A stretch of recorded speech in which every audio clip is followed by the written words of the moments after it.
Senator Kennedy is present. Senator Ott is present.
Have all members recorded your presence?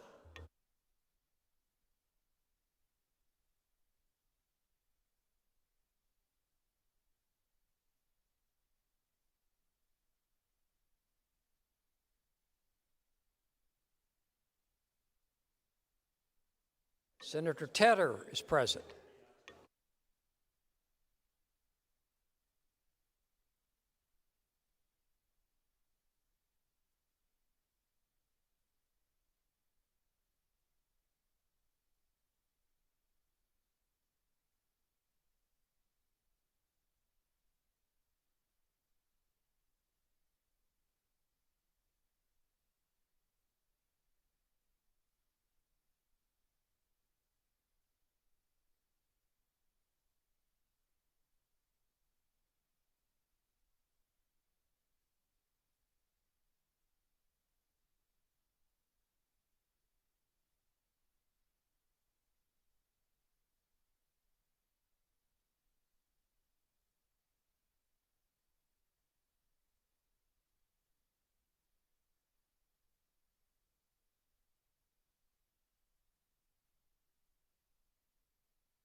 Senator Corbin is present.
Senator Grooms is present.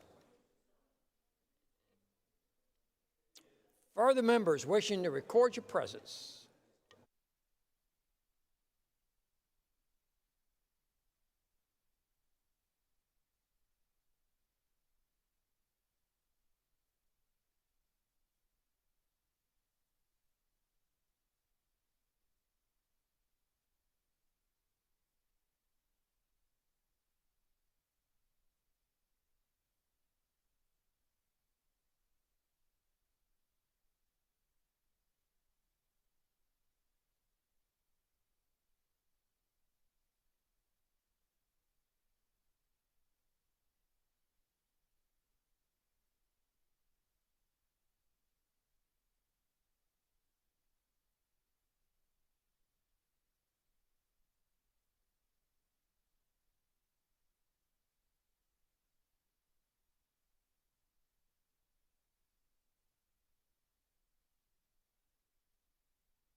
Have all members recorded your presence?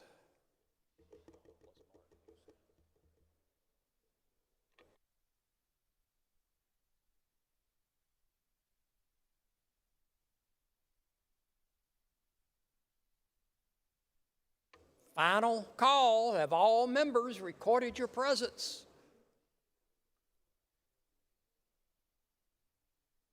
The polls are closed. The clerk will tabulate.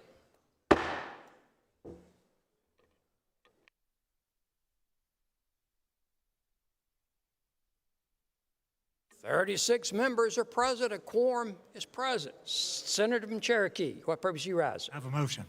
State your motion. Mr. President, I move that if and when the Senate adjourns today, we'll adjourn to meet at 10 a.m. tomorrow. Motion is, if and when the Senate adjourns today, adjourn to meet at 10 a.m. tomorrow. All in favor would say aye. Aye. Roll Roll call has been requested. 5 members second that call. 5 members do. Roll call has been ordered.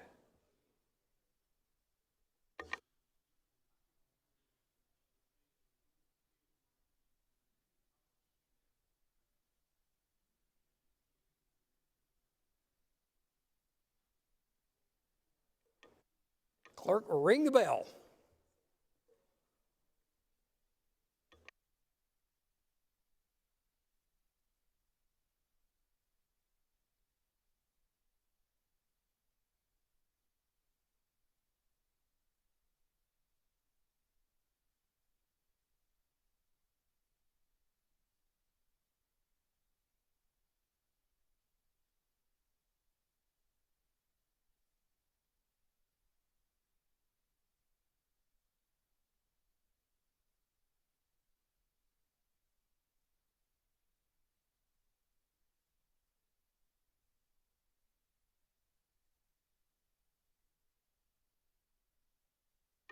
Senator from Charles and Senator Tedder, before we start the roll call, what purpose do you rise, sir?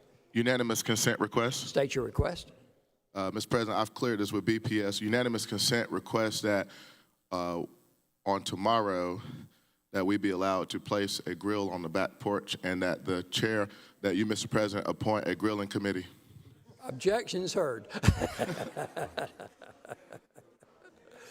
We will start the roll call. How about Monday?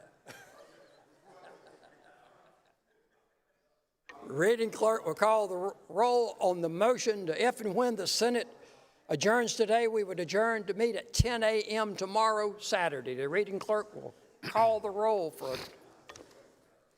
Mr. Adams? Aye. Mr. Alexander? Aye. Mr. Allen? No. Mr. Bennett? Aye. Mr. Blackman? Aye. Mr. Bright? Aye. Mr. Campson? Mr. Campson not voting? Mr. Campson votes aye. Mr. Cash? Aye. Mr. Chaplin? Aye. Mr. Clymer? Aye. Mr. Corbin? Aye. Mr. Cromer? Aye. Mr. Davis? Aye. Mrs. Devine? No. Mr. Elliott? Aye. Mr. Fernandez? Not voting, Mr. Gambrell? Aye. Mr. Garrett? Aye. Mr. Goldfinch? Aye. Mr. Graham? No. Mr. Grooms? Aye. Mr. Hembry? Aye. Mr. Hutto? No. Mr. Jackson? Not voting, Mr. Johnson? Mr. Johnson votes aye. Mr. Kennedy? Aye. Mr. Kimbrell? Not voting, Mr. Lieber? Not voting, Mr. Martin has leave. Mr. Massey? Aye. Mrs. Matthews? Not voting, Mr. Ott? No. Mr. Peeler? Aye. Mr. Rankin? Not voting, Mr. Rickenbaugh votes aye. Mr. Rice? Aye. Mr. Sabb? No. Mr. Stubbs? Aye. Mr. Sutton? Votes no. Mr. Tedder? Mr. Tedder not voting. Mr. Turner? Aye. Mr. Verdon? Aye. Mr. Walker? Not voting, Mr. Williams. Mr. Williams not voting, Mr. Young. Aye. Mr. Zell. Mr. Zell not voting. Senator from Orangeburg. What purpose do you rise, sir? Consent request. State your request. Leave for the senator from Marion for the day. For the day. Senator Williams, leave for the day. And leave for Senator Matthews until noon. Without objection, Senator Matthews will have leave until noon. Senator Tedder votes no. Further members wishing to record your vote? Final call. The polls are closed and the clerk will tabulate.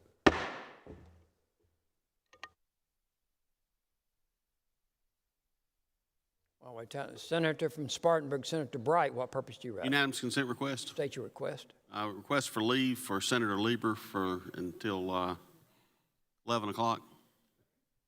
Without objection, Senator Lieber will have leave until 11 a.m. Senator from Newberry, what purpose do you rise, sir? Senator from Richland, Senator Jackson, has he been recorded present? Has he received a unanimous consent request for leave? I would like to make a unanimous consent request that we give leave to Senator Jackson, Senator from Richland. Is there objection to the unanimous consent request that Senator Jackson be granted leave? Hearing no objection, so ordered.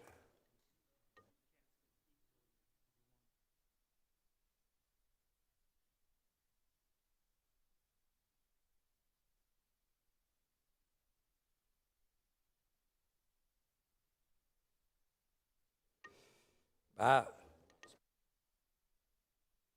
a vote of 28 to 8, the motion has been adopted. Senator from Berkeley, Senator Grooms, what purpose do you rise? I move the Senate recede for 15 minutes. Motion is that the Senate recede for 15 minutes. All in favor would say aye. Opposed, no. Ayes have it. Senate will stand receded for 15 minutes.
Senate is back in order.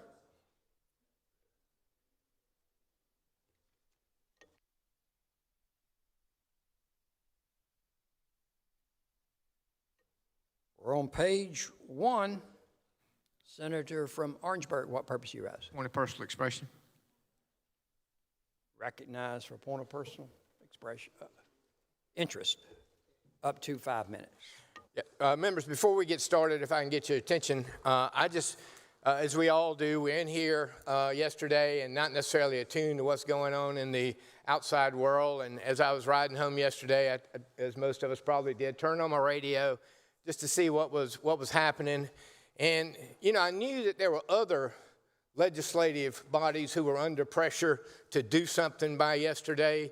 And so as I was listening to see how they had reacted to this, I heard that the U.S. Senate, faced with the decision to try and vote yesterday, they went home. They went home. The U.S. House, faced with the decision that they were supposed to vote yesterday, pressure to vote yesterday, they went home. But you know what they always say? We're not Washington. Senator from Spartanburg, Senator Bright, what purpose do you rise? Unanimous consent request State your request. for leave for Senator Fernandez for the day. Without objection, the senator from Berkeley, Senator Fernandez, has leave for the day. Senator from Charleston, Senator Lieber, what purpose do you rise, sir? Unanimous consent request. State your request. My grandfather was 99 years old, and he passed away yesterday. His name was James Lieber. If we could adjourn in his memory, I appreciate it. The Senate will adjourn in his memory, and we're sorry for your loss.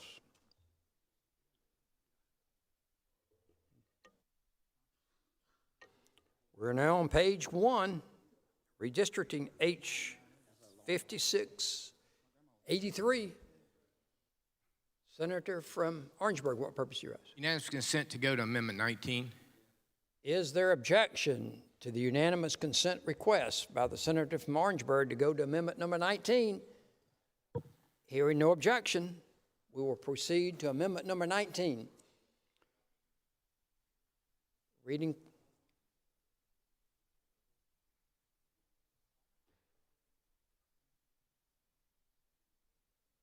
The reading clerk will please publish. Amendment number 19 by Senators Graham and Sutton amends a bill, Section 4, adds a subsection to read. Senator from Charleston, Senator Sutton, what purpose do you rise? Explain the amendment. You're recognized on the amendment, sir.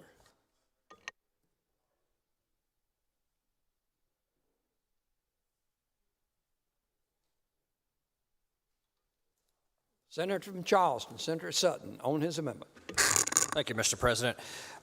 Before I get into this, I just wanted to say thank you. I know it was mentioned yesterday, and it probably should be mentioned every day, but I want to thank our staff, our pages, and all the security that are working overtime here to be here during this special session, and then also coming up over the holiday weekend. I know it's a huge, huge inconvenience to a lot of people.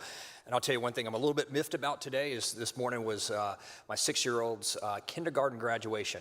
And he's only going to have one of those in his life, and I was not there. I was not there for his kindergarten graduation this morning because we were here doing this. So I know that's a lot of people here are in the same boat that we were expecting to be home last week, back with our families, back to our full-time jobs, but we're up here doing this work. So just want to say thank you to everybody who's sacrificing time from their family. This amendment in front of you, 19, I will promise you will be the easiest vote you will take all weekend on this. This is the military absentee amendment. And we also have Mr. Wade Fuller up in the balcony who gave us fantastic testimony on Wednesday. He is a veteran of Vietnam, is proudly wearing his 82nd Airborne hat, also served in the 101st Airborne Division, which I was a member of that division for 2.5 years when I did my exchange tour with the Army. And I believe Mr. Fulmer had campaigned for Reagan, Bush, and I'm probably missing some other Republican presidents in there that he was involved with their campaigns. You guys have heard me talk about this a lot. Voting absentee by military is a long-standing tradition. We've been doing it since the Civil War. And at this point, we've had 11,000 absentee ballots out. Roughly about 2,500 of those are military. As of Wednesday, I think we're a little over 800 military ballots have been returned. And it's not just military ballots, it's also spouses, defense contractors, folks that work for our Department of Defense that are overseas and not able to be here during the election. So what this amendment does, since these people have followed the rules, done the right thing, they will automatically get a new absentee ballot for the August primary for their congressional races. Since it is a new, now, our current law, the way it's structured, is you would automatically, for a runoff, get an absentee ballot, but this situation we're in has never been contemplated before, that we would take one race, our congressional races, move those to August after ballots already mailed out and printed. So what this would do is it would automatically, anybody who, for the June 9th primary requested a absentee ballot, they would automatically get one for the August primary for their congressional races, so we don't have to worry about those people going back and having to resubmit that request and fill out the paperwork again. Another testimony that we received on Wednesday that really stood out was a retired Army colonel. And my question to him is, what is he's somebody like myself who has led troops in combat. What is the effect of this? What do you think the mentality will be to people in our armed services that, again, followed all the rules, did everything correctly, but the rules were changed on them mid-process? Will they be disenfranchised and less likely to vote in the next iteration? Because the calculus they're probably making in their brain is, why even participate? Like, I did everything right, nothing, no fault of my own, but my vote in my congressional race was discarded, and also probably live in a different congressional district now. And his response, this retired colonel, said, yeah, it's like there's no question that people will be less likely to participate in our elections when they feel disenfranchised and their votes are cast aside when they've done nothing wrong on their end. So again, what this amendment would do those folks would automatically get another absentee ballot for the August primary. So we're making it, I don't think we should be doing this at all, obviously, but if we are, I think that we should make it as absolutely easy as possible for our active duty service members serving overseas, their spouses, our defense contractors, to receive another ballot and be able to participate in our most fundamental right as citizens of this country, which is to vote. So with all that being said, happy to take any questions. Senator from Newberry, what purpose do you rise, sir? See if the senator from Charleston would yield for Yes, sir. one or two questions. Senator, yields for questions. Senator, remind me of the process, and I'm very familiar with the absentee ballots for our military folks, but how about for the runoffs, which are only like 2 weeks, so there's only a 2-week turnaround time. Are we able to get them ballots out for the runoff also in that 2-week period and be able to turn them around and get them back? Do you know? So right now, state statute, that is automatic, that you would get a absentee ballot for a runoff election. Now, when I voted absentee when I was deployed over a decade ago, it was all mail back then. Apparently now it's mail, and there is also an electronic way you can vote from overseas, which is great. I'm glad that we have that. I never got to experience that myself. But I think it's very, very realistic that mail for a runoff election will probably not make it to people on time. And we're talking to people on aircraft carriers, right? That's very, our postal service in the military does an excellent job, but sometimes you can't get mail to the other side of the world on an aircraft carrier in 2 weeks. That's just not a realistic timeline there. And the other thing, and I'm a C-17 pilot, I experienced this, is I bought around all over the AOR, and I had a home base, but sometimes we what's called chopped. We would get chopped and say, all right, we're going to take this element, we're going to put them over here in Turkey now or some other place. So constantly, especially in the aviation world, moving around. So for us getting mail, that could certainly be a challenge.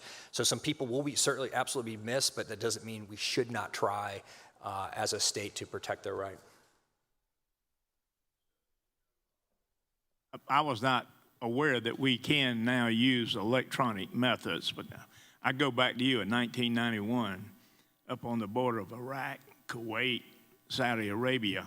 It would be maybe 2 weeks or more before we could get mail from home, even though the Army does a fantastic job and the Navy and Air Force. Your folks are a little bit more privileged because they can fly it in and out, you know, in a day's time. But with the Army, I mean, it took almost 2 weeks. So that was my concern, is would we be able to get those ballots to them in time there and then return mail back? But if you're telling me we can do it online, that's great, provided we do allow that in South Carolina, and I hope we do allow that for those who are stationed overseas. Yes, sir, and I appreciate that sentiment. And like I said, some people on the mail side that have chosen that may not get it, but it does not mean we should not try, because that the voting right is so fundamental to who we are as a country. So with all that being said, I'll move for adoption.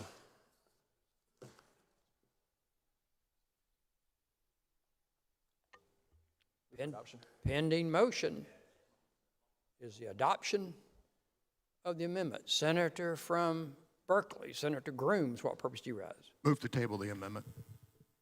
Motion is to table the amendment. Roll call has been requested to 5 members. Do 5 members second that roll call? I don't see 5. I do not see 5 hands. All those in favor of the tabling motion is say aye. Aye. Opposed, no. The motion to table. Roll call has been requested. 5 members second that call. 5 members do second the call.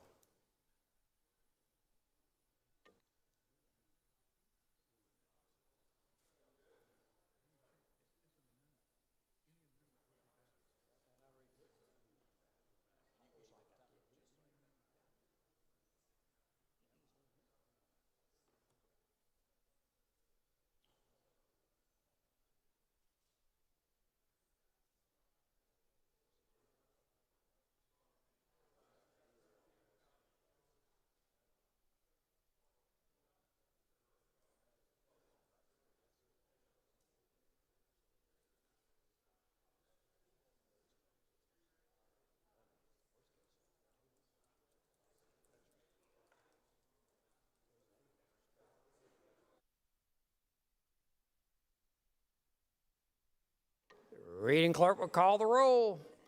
Question is the motion to table the amendment.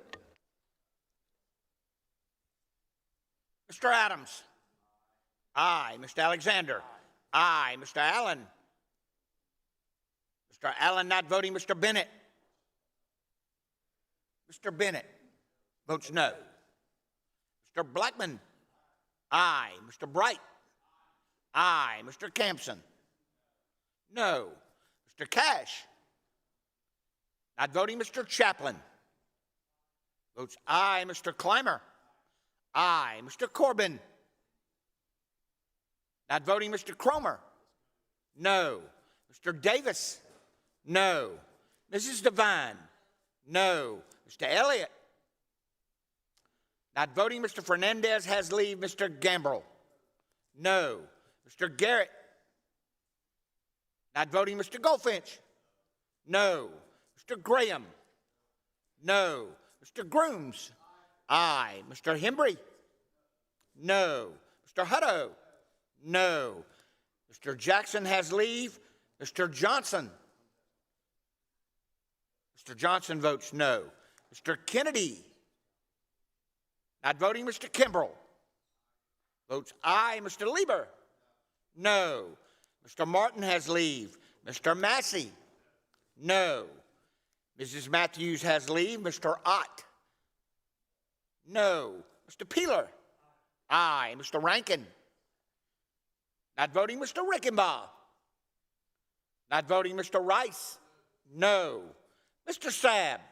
No. Mr. Stubbs? No. Mr. Sutton? Votes no. Mr. Tedder? No. Mr. Turner? Aye. Mr. Verdon? No. Mr. Walker? Votes no. Mr. Williams has leave.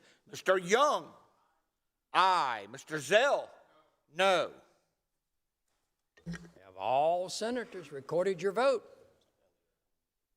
Senator Elliott votes aye. Senator Cash votes no. Senator Corbin votes aye. Senator Garrett votes aye.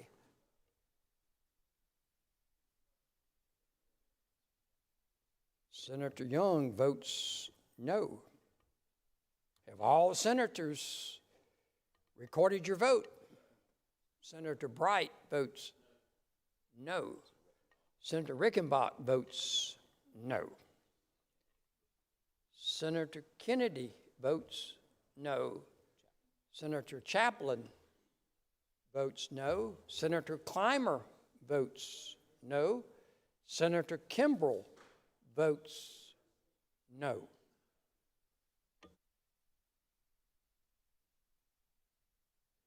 Senator Peeler votes no.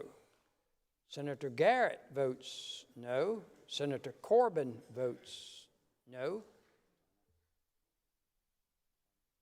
Senator Turner votes no. Senator Adams votes no. Senator Grooms votes no. Senator Alexander votes no. Senator Blackman votes no.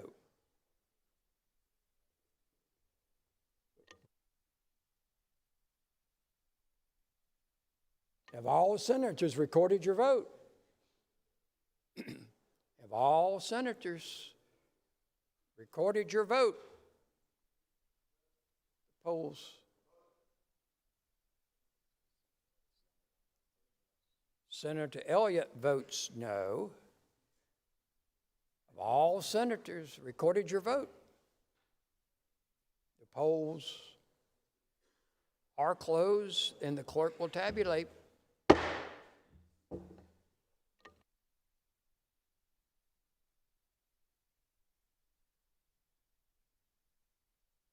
By a vote of 0 to 39, the tabling motion fails. Senator from Berkeley, Senator Grooms, what purpose do you rise? To be heard on the amendment. You're recognized on the amendment.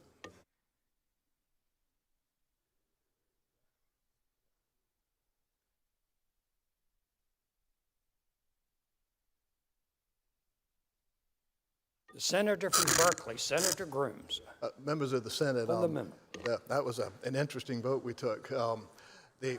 We do respect our men and women who are serving overseas, and unless my recall was a little bit different, it seemed like the director of the election committee, our director of our elections, Conway Belangi, before the Senate Judiciary Committee stated that all military overseas ballots, should this legislation pass, that they would automatically be mailed another ballot.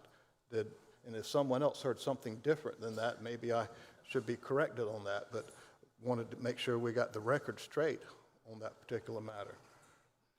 Senator from Charleston, Senator Sutton, what purpose do you rise? Senator Yield for some questions. Senator Yields. Senator yields for questions. Are you aware that's not what the election director said? He thinks they may be able to, but putting it in statute will ensure that it's treated just like runoffs and absentee for primaries. So this is one of those things. Why take a risk with it at all? I mean, here we are, Memorial Day weekend. Why would we not put it in statute to send automatically people that the election was rescheduled on them, no fault of their own, military voters again on Memorial Day weekend when we're honoring our war dead? Let's just make it as easy as possible for our military members to vote. I appreciate that. No, I wasn't aware. I believe that I may have been mistaken on what the exact testimony was, so perhaps we should follow back up with the elections director before we actually amend a bill. It'd be my position that going forward, that we just table all the amendments. It just adds another day. And where we are. Senator from Charleston, Senator Lieber, what purpose do you rise, sir? Senator Yield for a question. Senator Yields. Senator Yields for question. I think because of the seriousness of the question about military members being able to vote. I voted in 1996 in Bosnia for Bob Dole. I remember for this day. It's sort of a sacred thing to do. So maybe, as you're bringing up the question that we might not have it right with the director, we don't necessarily have his advice on this correct. Maybe we could carry this over so that we can get with him, discuss it, bring this back up for a proper vote. It would be my hope before we take a final vote on this amendment that we do that to make sure we have the right information. But members, just let me take a minute to explain where we are. Early voting begins on Tuesday. Tens of thousands of South Carolinians will go to their early voting places on Tuesday morning. They will push the buttons on a voting machine. And I think that's a little bit different than the mail-in ballots that are being sent out there. Under the Senate rules, under Rule 15 regarding cloture, and there's some folks that might not understand that, and there's some folks in this chamber who've really never had to pay attention to that part, to Rule 15B. Rule 15B, our rule regarding reapportionment, requires a minimum of 3 legislative days before a cloture motion can even be offered. And on the 3rd legislative day, after a cloture motion is made and passed by 26 members of this body, if 26 members on the 3rd legislative day votes for cloture, then we will move immediately to the amendments and deal with the amendments. And I'm not sure how many are up there now or how many there will be tomorrow, but it will, I think it's safe to assume it's well more than 100. And when you start disposing of each of these amendments, one after another, when you start listening to, well, first, before we get to the amendments, every member of this body gets 1 hour. 1 hour of discussion. Discussion on an amendment, discussion on the main portion of the bill, discussion of whatever you want. Every member gets an hour. The rule states no more than 46 hours, and it says 46 hours because there's 46 of us. Some won't talk, some will. At least 20 members will probably use their 1 hour. So now you're talking a minimum of 4 days before you can get a second reading, and then a minimum of 4 days before you can get a third reading and send the bill to the governor. The point I'm making is, under our current rules, the quickest that we'll be able to get a bill to the governor for his signature will be sometime after early voting begins, and tens of thousands of South Carolinians will have cast their ballots in the voting machines. The only way to avoid that, the only way would be to speed this process up. Now, the House of Representatives, when they had this bill, they understood this. They understood that the timing of how quickly can you move a bill would be problematic. They spent an additional 2 legislative days that are now proving to be very critical for us, those that want to pass this legislation. Those 2 days have now made it impossible for us to send a bill to the governor for his signature before early voting begins. The only way to speed that up with the House, they had to have a meeting of their Rules Committee, and they changed their rules to allow some of the amendments to be taken out to speed up the process. Our rules are basically set in concrete every 4 years. But what we can do, we can suspend a rule. Yesterday, I made notice, according to Rule 43, I gave notice that I will make a motion today to suspend our rule, our Rule 15, that governs the process that requires at least 3 legislative days plus another legislative day of debate. So 4 days. Senator. The only way we'll be able to move a bill to the governor in time before early voting would be to adopt the motion I'm about to make, and that would be to suspend Rule 15. Motion. That's the motion. So, Mr. President, I now make the motion to suspend Rule 15 and ask for a roll call. Motion is to suspend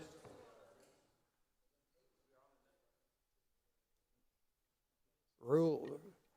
The motion has been made to suspend Rule 15. Roll call has been requested. The 5 members second that call. More than 5 members do. The clerk will ring the bell.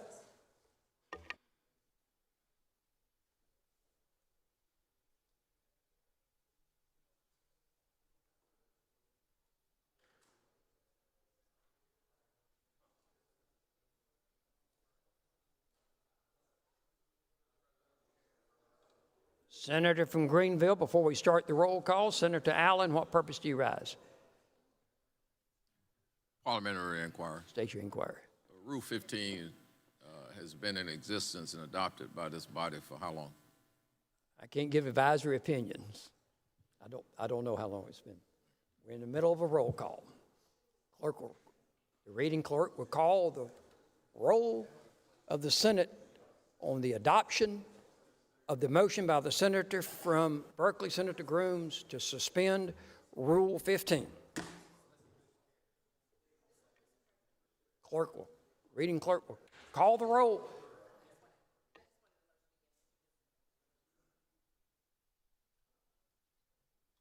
Reading clerk will call the roll of the Senate. Mr. Adams? Aye. Mr. Alexander? Aye. Mr. Allen? No. Mr. Bennett? No. Mr. Blackman? Not voting. Mr. Bright? Aye. Mr. Campson? No. Mr. Cash? Aye. Mr. Chaplin? Not voting. Mr. Clymer? Aye. Mr. Corbin? Aye. Mr. Cromer? Aye. Mr. Davis? No. Mrs. Devine? Mrs. Devine not voting. Mr. Elliott? Aye. Mr. Fernandez has leave. Mr. Gambrell? Aye. Mr. Garrett? Aye. Mr. Goldfinch? Aye. Mr. Graham? No. Mr. Grooms? Aye. Mr. Hembry? No. Mr. Hutto? No. Mr. Jackson has leave. Mr. Johnson? Aye. Mr. Kennedy? Aye. Mr. Kimbrell? Aye. Mr. Lieber? Aye. Mr. Martin has leave. Mr. Massey? No. Mrs. Matthews has leave. Mr. Ott votes no. Mr. Peeler? Aye. Mr. Rankin? Not voting. Mr. Rickema? Aye. Mr. Rice votes no. Mr. Sabb? No. Mr. Stubbs? Not voting. Mr. Sutton? No. Mr. Tedder votes no. Mr. Turner? Aye. Mr. Verdon? Aye. Mr. Walker? No. Mr. Williams has leave. Mr. Young? Aye. Mr. Zell votes no. Of all senators voted, Senator Blackman votes aye.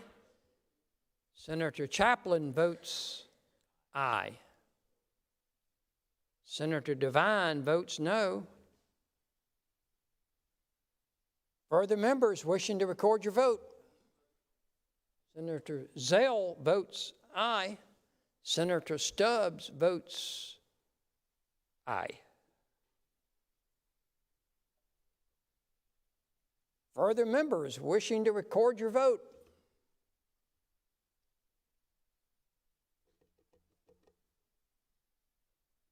Last call. Anyone wishing to record your vote? The polls, Senator. Polls are closed. The clerk will please tabulate.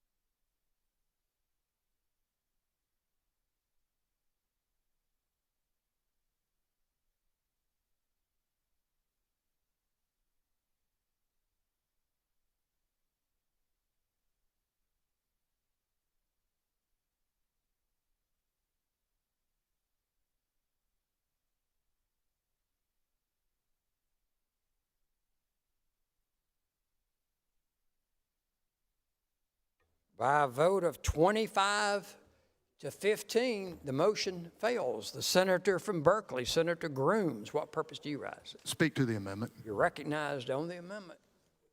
While he comes to the podium, Senator from Charleston, Senator Sutton, what purpose do you rise? Mr. President, point of order. I believe you can only speak to an amendment one time per member.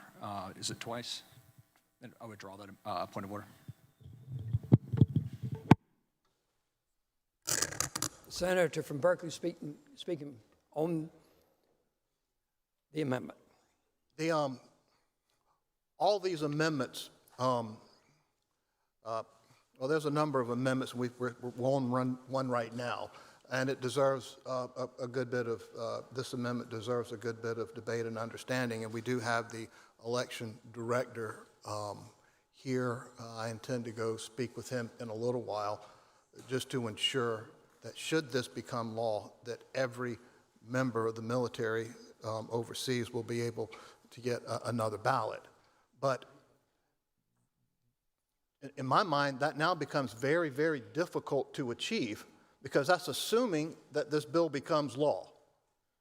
The only way for this bill to become law before early voting was for that previous motion to receive 31 votes. And if it had received 31 votes, we would have suspended the rule, which would allow us to move into a cloture vote much earlier. And the minimum number for a cloture vote would be 26 votes. The motion to suspend only received 25. 25. That's less than what it would take to even achieve cloture. So I don't think we're going to have to worry too much about passing legislation to ensure that our overseas men and women would be guaranteed another ballot should this become law. I get a very good understanding of where we are right now. We had an opportunity to be able to move this bill to the governor for his signature before early voting began. And we needed 31 votes to do it, and we had 25. That's 6 votes short. And actually, it's 1 vote short of a cloture motion. So, Mr. President, you want to take what? Senator from Kershaw, Senator Graham, what purpose do you rise? Senator yield for a question. Senator yields. Senator yields for a question. Senator, you asked for some clarity on the judiciary meeting that was over 7 hours, and I have clear notes here that I wrote, amendment needed per the director that to guarantee that these ballots to be replaced. Now, I'm not certain that I write a lot, but I wrote it here on this piece of paper because he was not confident that he could automatically do it. And so I do think, as you've heard from the body, that's what the director asked of us. And so that's why this amendment came up. And so I just want to be clear that that's what he asked for. Senator, thank you for that. Yes, sir. I appreciate your thoroughness and also for your note-taking. I too take a lot of notes, and my trouble is when I read over my notes, I'm unable to read my handwriting. Miss Ernestine Huxford, my 4th grade teacher, would often chastise me over my handwriting, and that sort of went from teacher to teacher, into my wife, and to my children, and to all others. So, yeah, the handwriting is sometimes a little bit difficult. Senator from Greenville, Senator Corbin, what purpose do you rise, sir? Senator Yield for a question. Senator yields. Senator, did you know that the director of the state election commissions is in the lobby? Mm-hmm. Senator, did you know that I just sent him a text message asking him that if this bill passed unamended, would our overseas military be able to receive ballots to vote? And his answer, text back to me, was yes. Well, Senator, thank you for that. I do want to have a conversation with him myself, but members, understand where we are right now. We're in the 2nd legislative day, and so now under our existing rules, before we can even consider a cloture vote, that would be tomorrow. All these amendments would then have to be voted on tomorrow, even after there's a cloture vote. So right now, we're just spinning our wheels, because under our rules, we have to burn another legislative day before we could take it up with our normal cloture rules. So I'm having a hard time understanding of why we should even hang around here a little bit later today.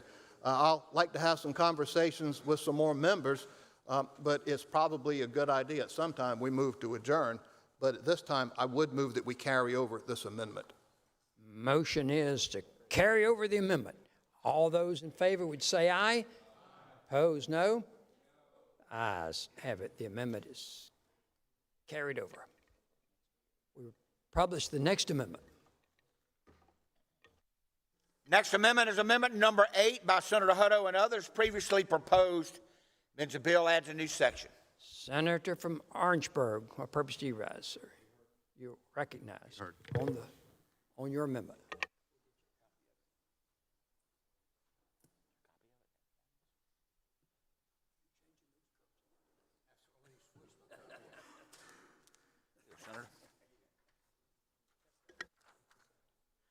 Senator from Orangeburg. Thank you, Mr. President. This is the amendment we were on yesterday. And of course, the senator from Berkeley said some pretty insightful words a minute ago about where we are. And of course, where we are is we're not really going to get to a vote until tomorrow. So it's just a question of how long y'all want to hear me talk today, which I'm perfectly prepared to talk to you for 5 minutes or 5 hours, and we can decide. But as a practical matter, we're only beating ourselves up today by continuing to stay here. There will be a vote in which everybody's vote will count, and either there will be a cloture or there won't be a cloture. But that ain't going to happen today. So it just really depends on how eloquent y'all think I am and how much you want to endure. But I'm here, and we'll give it a try. If somebody wants to give me the high sign that y'all are ready to go, we can certainly do that. But it's not going to make any difference. Oh, I already got one high sign. Okay. You know, it's not going to make any difference if we leave. For the purpose of the rules, it has to be under debate for a day. Since I'm up here talking, whether it's for 5 minutes or 5 hours, it's under debate for this day being Friday. And if y'all want to continue on, we'll continue on this day, Friday. But the real vote is going to be when we get here tomorrow. And tomorrow will be under Rule 15, under a reapportionment bill. There will be a motion, I'm sure, to bring the debate to a close, and that will require a certain number of votes depending on the number of members that are here. And we'll decide tomorrow whether we cloture it or not. And then the senator from Berkeley, as he explained once, if cloture's not adopted, then we'll continue to talk and take up amendments in the ordinary course of business. We wouldn't, if a cloture vote fails, we don't just necessarily adjourn. We continue on with the deliberative process, and there can be a second cloture motion made at some point because the 2 days will have expired, okay? But that won't happen today. Tomorrow, if the cloture vote does pass at some point in time, whether it's on a first, second, or third vote, or if at all, if it passes, then we go to the rest of that rule, which then says that every member gets an hour to talk. And as I read the rule, when it says talk, it doesn't necessarily mean talk from up here. It could be talking from your desk. It could be asking questions. It could be, as long as you've got a microphone in your hand and you're speaking, it's counting against your 1 hour, okay? And so I don't know whether we're going to have 46 stopwatches or not, but apparently we're going to have 46 stopwatches. And every member, when you get that microphone and get recognized, your clock goes on, and at some point in time, your hour is going to be up, and next time you try and stand up, somebody's going to raise the point of order that your hour has expired. But we'll go through that process, however long that takes, and it will probably, as the senator from Berkeley said, take at least, I don't know, 18 or 20 hours, maybe. It could be a little bit less, could be a little bit more. But that's why I suggest to you that going home today and getting rested up for tomorrow might be a really good idea, because today is not that day. Tomorrow is that day. Senator from Georgetown, Senator Goldfinch, what purpose do you rise? With the senator from Orangeburg holding the floor, I move that we recede for 30 minutes. Motion is that with the senator from Orangeburg retaining the floor, we recede for 30 minutes. All in favor would say aye. Opposed, no. Ayes have it. We stand receded for 30 minutes.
Senate is back in session. We're on amendment number 8. The senator from Orangeburg retains the floor. The senator from Orangeburg retains the floor.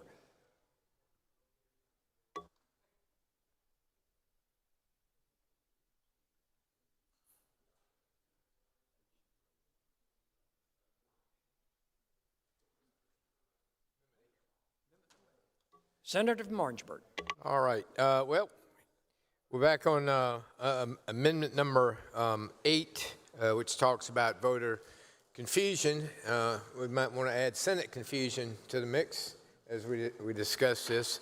But one thing I might offer you all to do is, why don't like everybody go home except like 2 of us, and we'll just stay here till 5 and adjourn, because that's what's going to happen anyway. No need for everybody to stay up here until.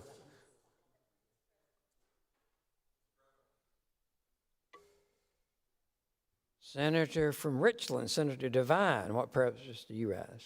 See if the senator would yield for a couple questions. Senator yield for questions. Senator yield for questions. Thank you, Senator. And before our brief that wasn't quite as brief recess, I really had a bunch of questions that I was going to ask you, so I'm going to try to remember all of them. But going back to your amendment and speaking about voter confusion, Senator, by any chance, have you watched any of my lives this week? I have not. I don't watch a lot of stuff, unless it's basketball. So, Senator, did you realize that I have actually started going live on Facebook every single night to get input from our citizens?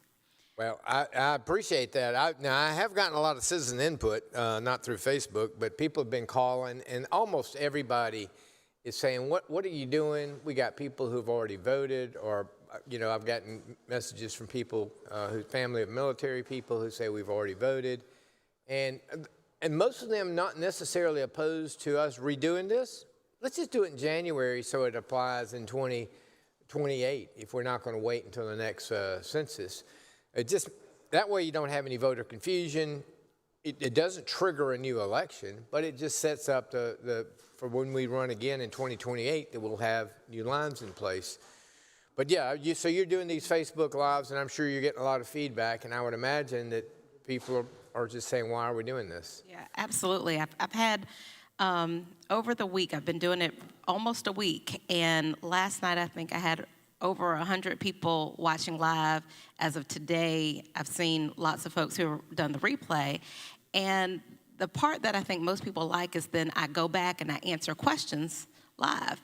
And so, Senator, did you realize that people have asked me, first of all, why are we doing this? And so if your constituents are asking you, why are we doing this, what question, how would you answer that question? Well, I would say that a Supreme Court case came out in Louisiana that has gotten some people to think that maybe we should reapportion now as well. But it's totally different. Every state is different. And like I think Georgia and Mississippi are going through this process, but they're going through it for 2028, not now. And we could do the same thing. I mean, I think we're on the last part of states that could possibly try and do something for this year. And the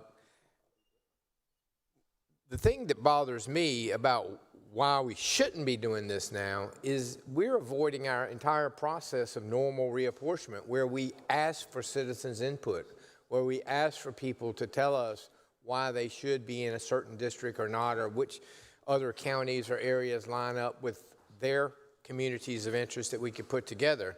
So, I mean, I guess, as many has been reported and as many say, the why is because people in Washington are suggesting to people in South Carolina that this should be done.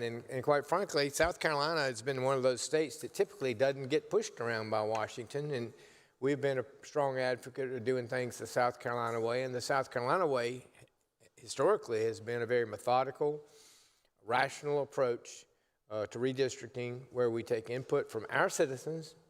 We draw maps in our map room. We don't receive maps from other places and just without any discussion put them up and adopt maps that we haven't had any input. And not just us, our citizens haven't had any input into these maps. To the extent that they have had input, almost all of them have some problem with it, okay? Almost all of them saying, well, why are you splitting precincts here?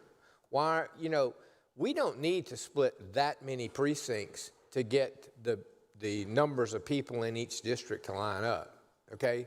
So it's got to be for some other reason. That not only are we dividing counties, which you probably are going to have to divide a few counties. Maybe this map divides a few more than is absolutely necessary. But there should almost be no reason to split a precinct unless it was just one, okay? If you had to balance to get to an exact number. The issue with the exact number is we really don't know how many people, because we haven't had a census since the census in 2020, which was a little bit compromised because of COVID, and whether we even got real numbers in that census is debatable. But they are the numbers that we have. But what we do know that we're the fastest growing state in the country, and that there are a whole lot more people here now than were here in the 2020 census, and by 2030, there are going to be a whole lot, even more people here. I mean, if you take the position that we've grown, we could be reapportioning every 2 years, because if you're a growing state, you're continuing to grow. But if you want to know the answer to why, it's because of outside pressure, I would say. And Senator, another question I get a lot is, if this goes into effect and I'm moved from District 6, where I currently live, and now I have to go to District 3, and I know nothing about the folks running in Congressional District 3, how do I find that out? So would your amendment help people with education to understand that you are now moved from 6 to 3 and now represented by someone who doesn't live anywhere near the Midlands? Well, there's two parts to that question. Number one is, if we pass this map, we don't even know who's going to run under the new lines, because people are going to be in districts that they weren't in before. A few of the incumbent congressional people are in a district that has the same number as the number they had before, but just because it has the same number doesn't mean it has anything near the same geography. But you're right, there would need to be a lot of time for voters to become educated.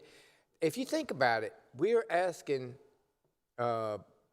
if we draw new lines, for candidates who may not have run in previously to gear up to run, to file and run in less than 2 weeks.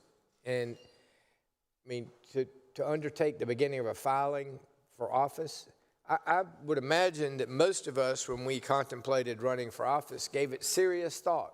Talked to people in our area to see if we had any support. Talked to our families to see if it was right time for us to do it. And we're now going to just throw up new maps, and people who may have thought at one point in time, I mean, at some point in time, I may consider running for Congress, are going to have to make almost a split decision whether this is the right time or not. Is this new district one that I think I could run effectively in or win in? And so it is going to create not only voter confusion, but candidate confusion as to who I would venture to say that the people that are currently running for Congress on the ballot in June, there may be a totally different new group of people who are running in August. It's a truncated timeline. It's going to be a small turnout.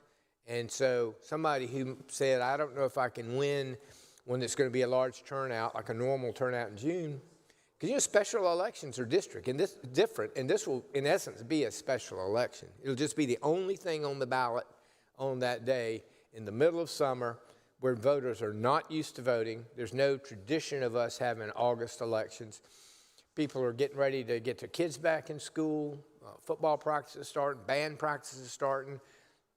We're going to have to go back and see whether schools where we typically vote are even available for August elections. And Senator, another question that I have gotten a lot is, I've heard a lot about June 9th, and so do I still vote on June 9th? So, Senator, do you believe that even this conversation is confusing people as to whether or not there's an election on June 9th, if it's going to be moved, if it's not going to be moved, does my vote count? Is that anything that you're hearing from your constituency? It is, and not only is it going to be voter confusion, what you're alluding to is voter suppression. Because if people are thinking, well, they've just moved the elections to August, then they may not vote in June. But also think about this. When the voting starts on Tuesday morning, and somebody here in Richland County or somebody in my home county of Orangeburg goes and votes, they vote for everybody on the ballot. There's not time to take the congressional candidates off the ballot, even on the machines on Tuesday, all right? So once you get those ballots in the box, are they now going to be spoiled ballots because they voted in a congressional race that's no longer a congressional race? Or are we going to have to program the machines to skip that race in the counting? Again, I assume the latter is the case, but it's going to cause somebody in every single election office to go to every single machine and reprogram it to make sure that the vote in the congressional race in June doesn't affect the rest of their ballot, assuming that all the elections aren't put off. I mean, I guess there could be, we don't know what's going to happen with the courts, other than that there's going to be a court case. It could be that the courts say if we're going to put off one election, let's put them all off to August. I mean, I don't know. There's different schools of thought about they all go on in June, none of them go on in June, or the rest of them go on in June, like governor, attorney general, those go on in June, but congressional waits till August. And that's why the confusion.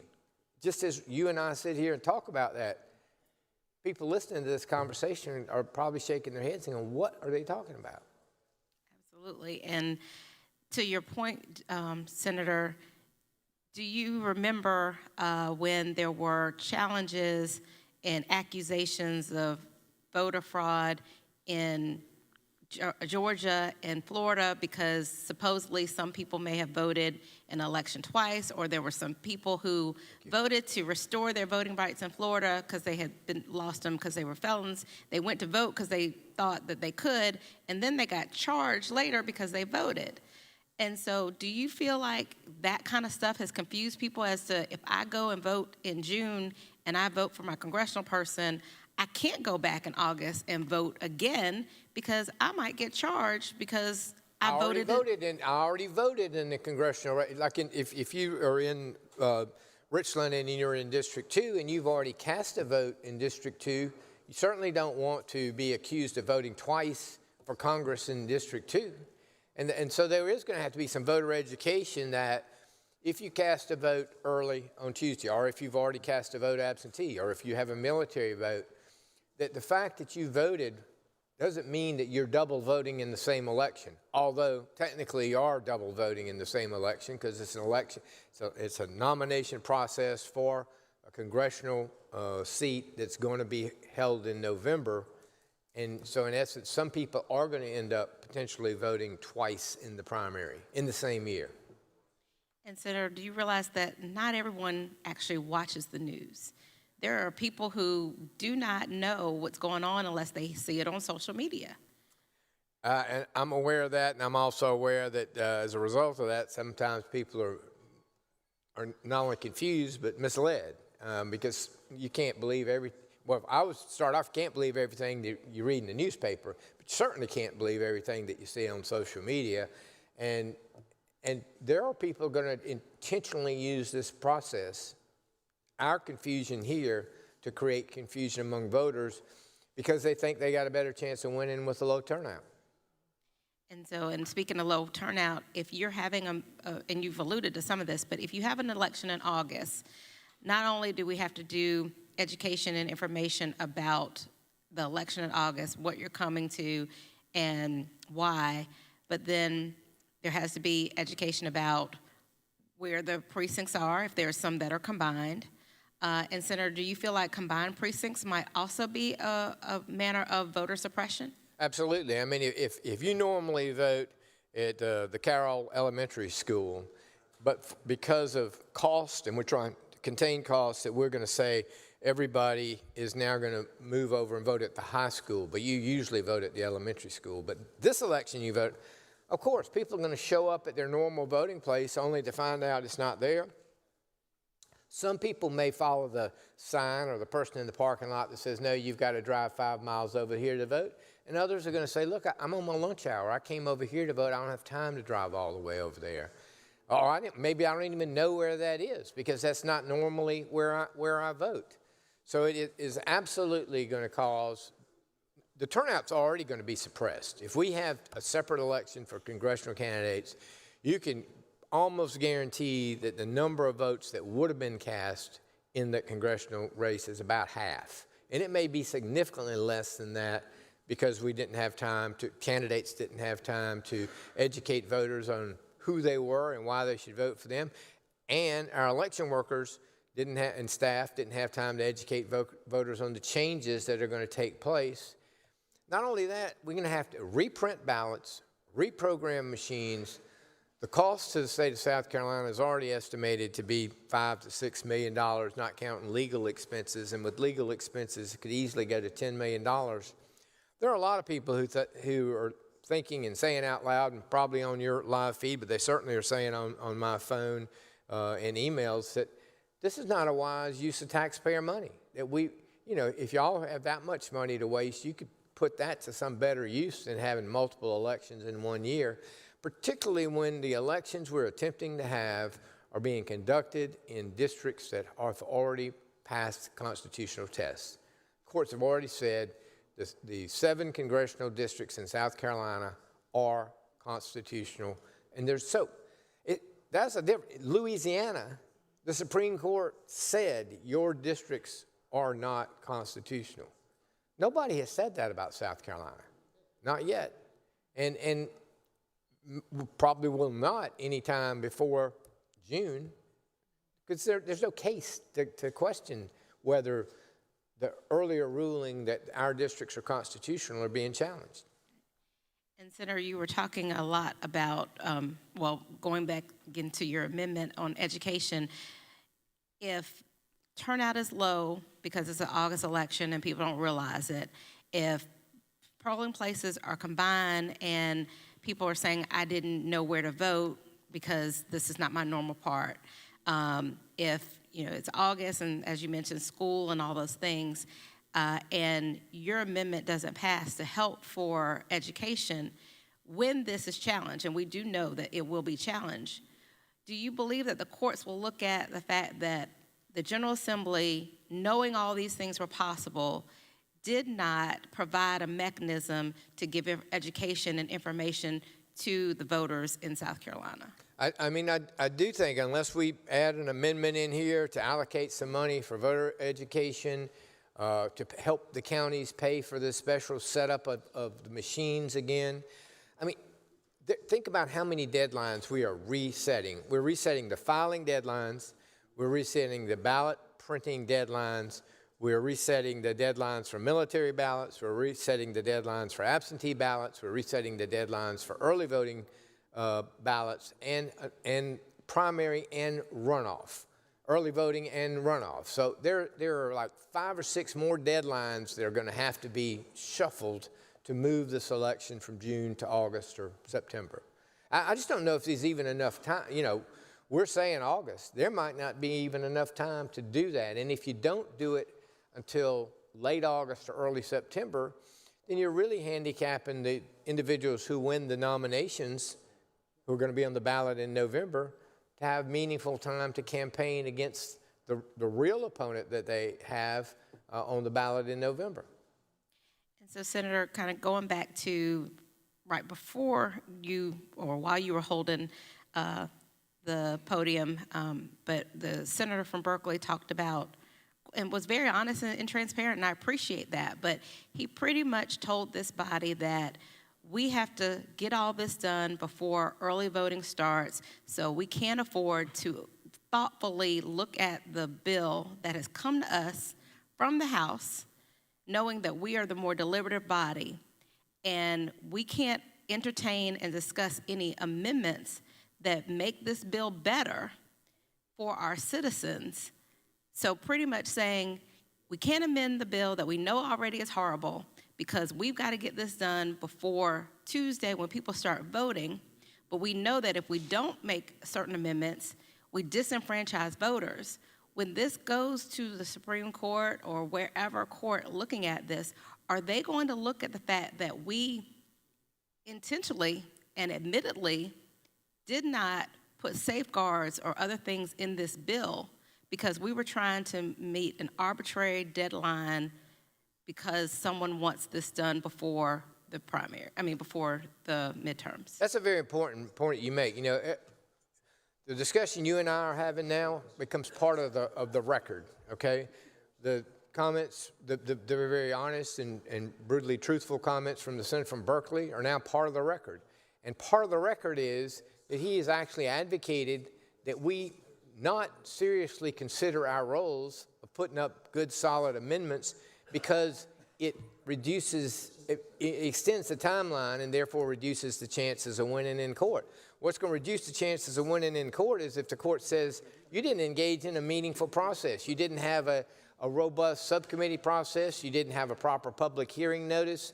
You didn't allow enough people to participate. And then, let's say you did. And then you advocate, just don't listen to those people. In other words, what the senator from Berkeley basically just told us is, regardless of what people said when they came out at the public hearing the other day and pointed out some things that would make this bill better, ignore that.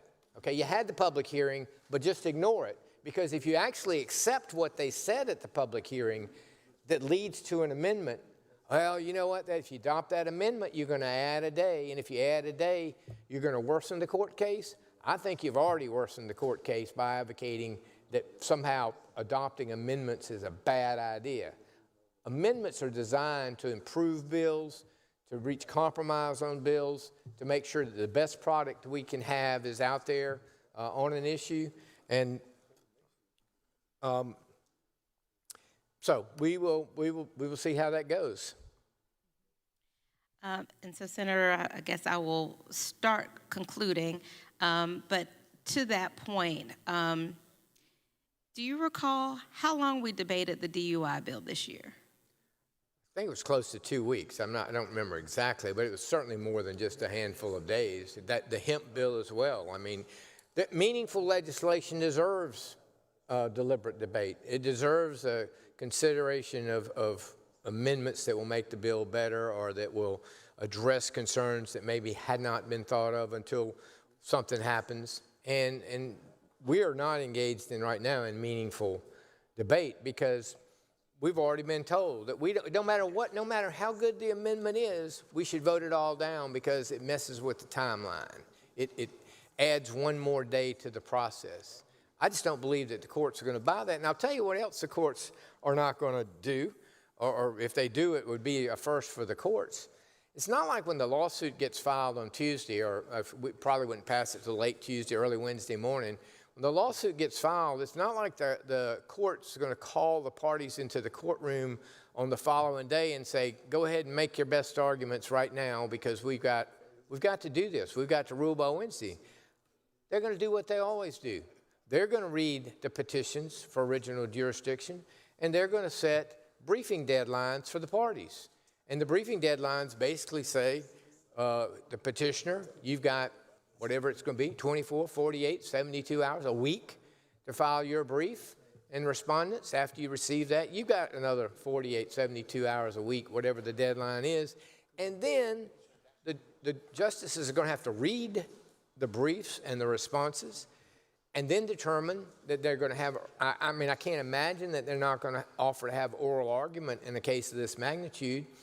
By then, early voting is already into the second week. I mean, by then, literally hundreds of thousands of people would have voted, and the issue before the court is, do you enjoin the June election, which is now halfway through the early voting process. And I suggest to you that the chances of the court doing that, based on the precedents that are out there, Purcell and Alexander and those other cases that have given us a roadmap. I think I've heard the senator from Edgefield say that Alexander gives us a good roadmap for where the court's thinking is on this. And the court's thinking, I would suggest to you, is that we do not upset elections that are already that far in progress. It would be one thing if you and I were having this debate 2 weeks before military ballots went out, or 2 weeks before absentee ballots went out. But we're not. We're having this, we're now in a countdown of just a handful of days before early voting, which means military and absentee voting has already been taking place for over a week now. I just don't see our courts stopping this election even if we passed it today, and which we can't, right? We know we can't pass it at the earliest probably until late Tuesday afternoon, early Wednesday, and if there's an amendment, it would go back to the House on Wednesday, go to the governor on Wednesday. Well, by then, 2 days of early voting has gone by. But that's not really the point that I'm trying to make to you. Then a petition gets filed, and after that, a briefing schedule, and by then, more people keep voting. They're not going to join the election to give them time to read the briefs. Senator from Edgefield, what purpose do you raise? President, I question the presence of a quorum. Quorum has been questioned. The clerk will count.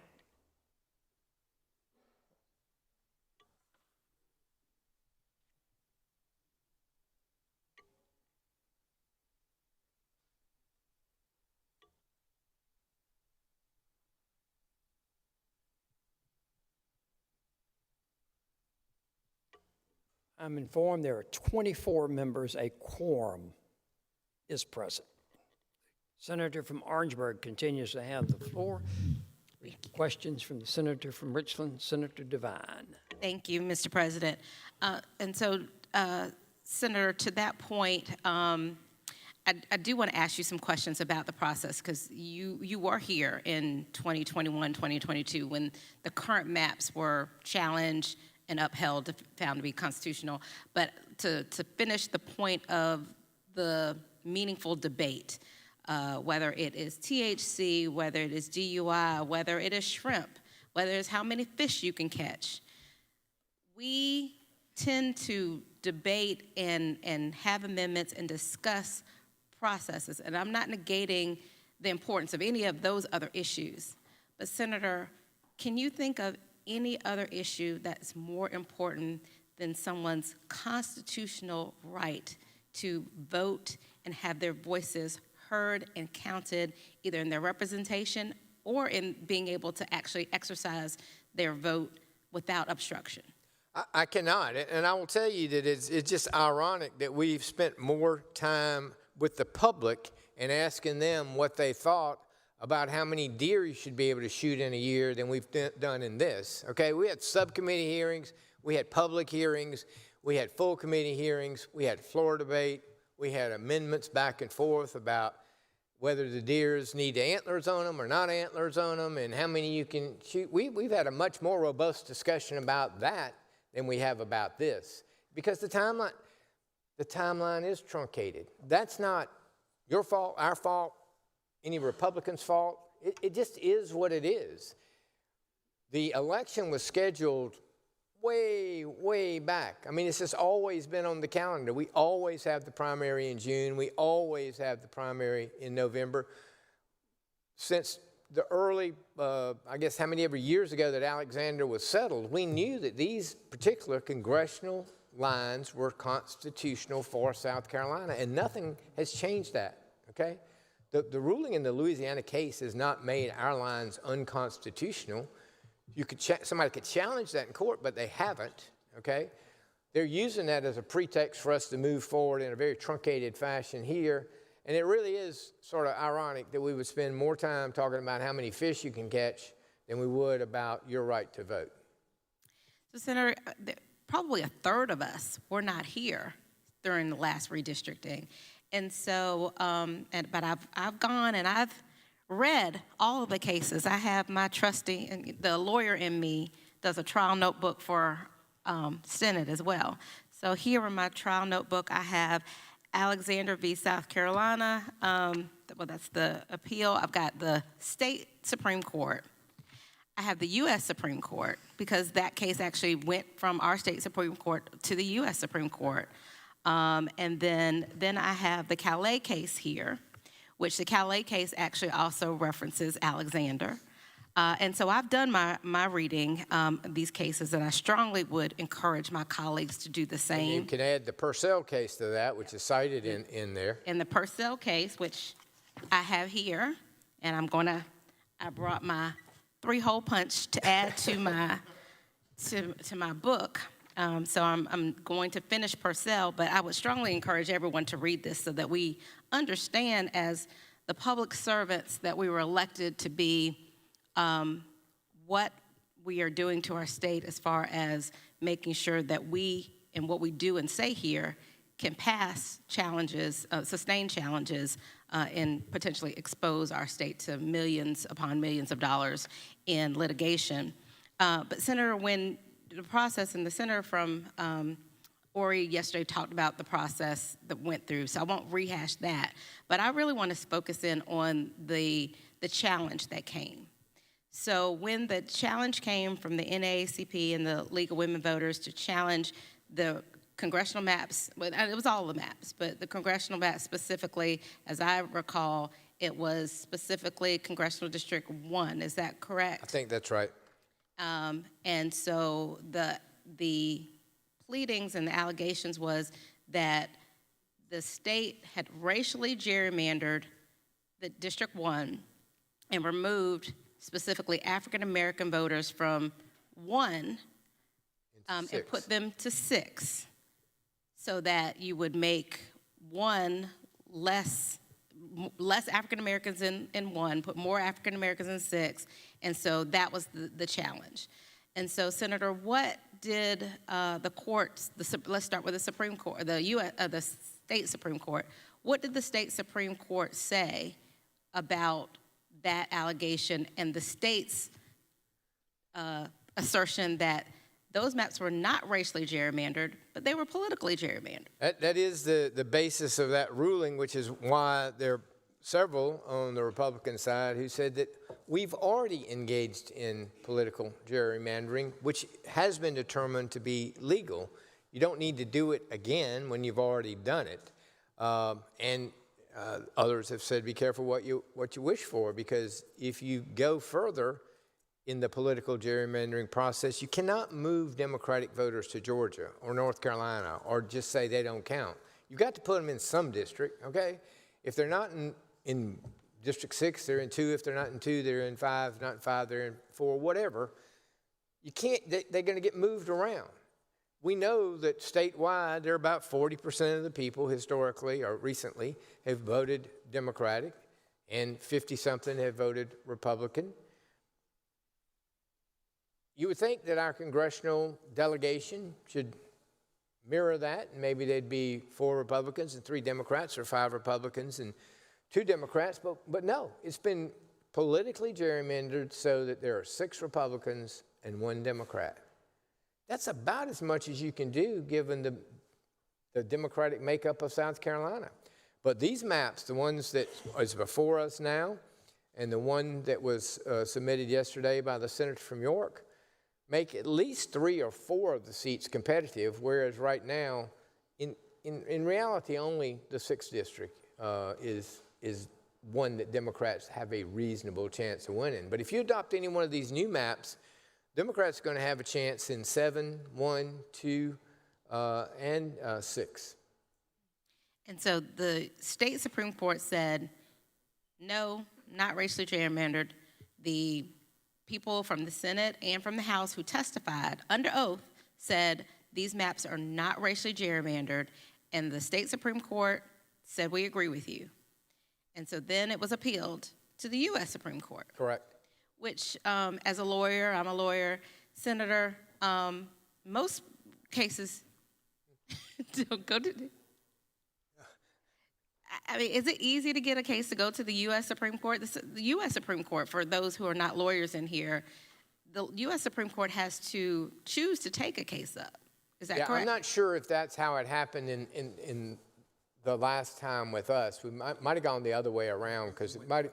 Went to U.S. first? It might have gone to the U.S. Supreme Court because it went through the federal district courts and then came back to the South Carolina Supreme Court. But you're right.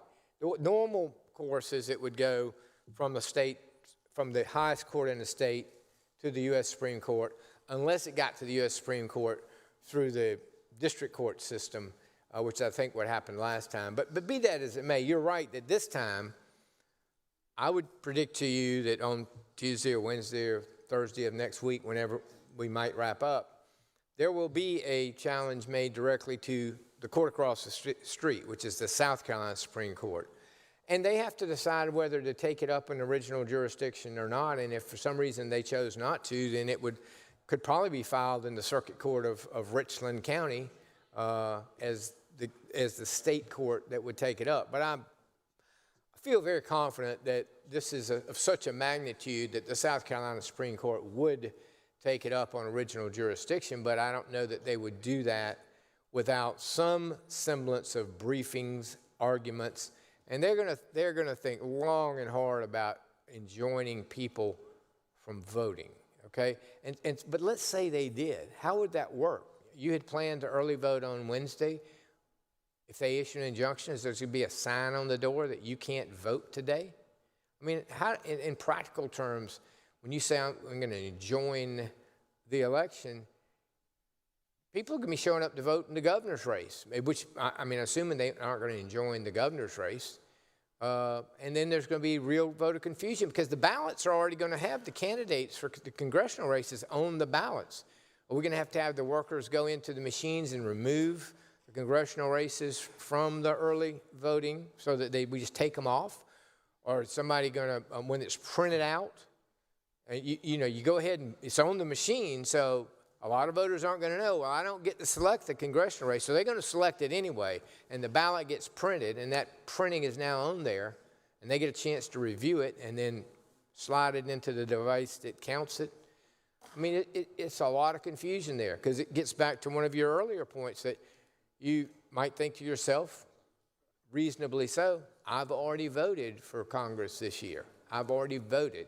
So maybe I don't need to go in August because my vote's already in. That might have been for people who didn't vote in June. And so it's going to be real confusing, and the turnout in August is going to be abysmally low, extremely low.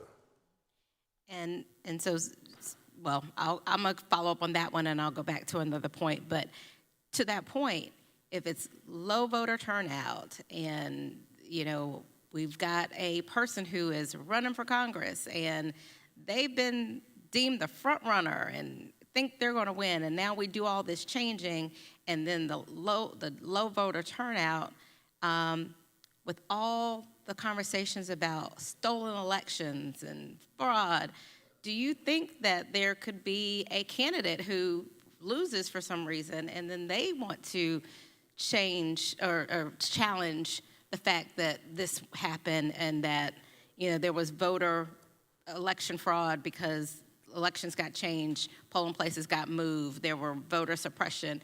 Is that even anything we should consider? Well, I guess we have to consider it, but I mean, I bet if you were able to ask the congressional candidates right now who are running in June, are they ready to go forward with an election in June? Probably to a person, they would all say, yeah, we're ready to go forward with, we'd been planning on that. We'd raised funds for that. We've been knocking on doors for that. We got a whole campaign plan to win the election in June.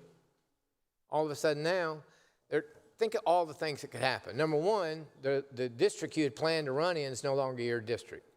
Number two, the workers you had been using to work on your campaign no longer live in your district. Number three, all that money you spent trying to get people to vote for you in June in the district that you thought you were in, you've now got to re-educate them that they got to vote in another district.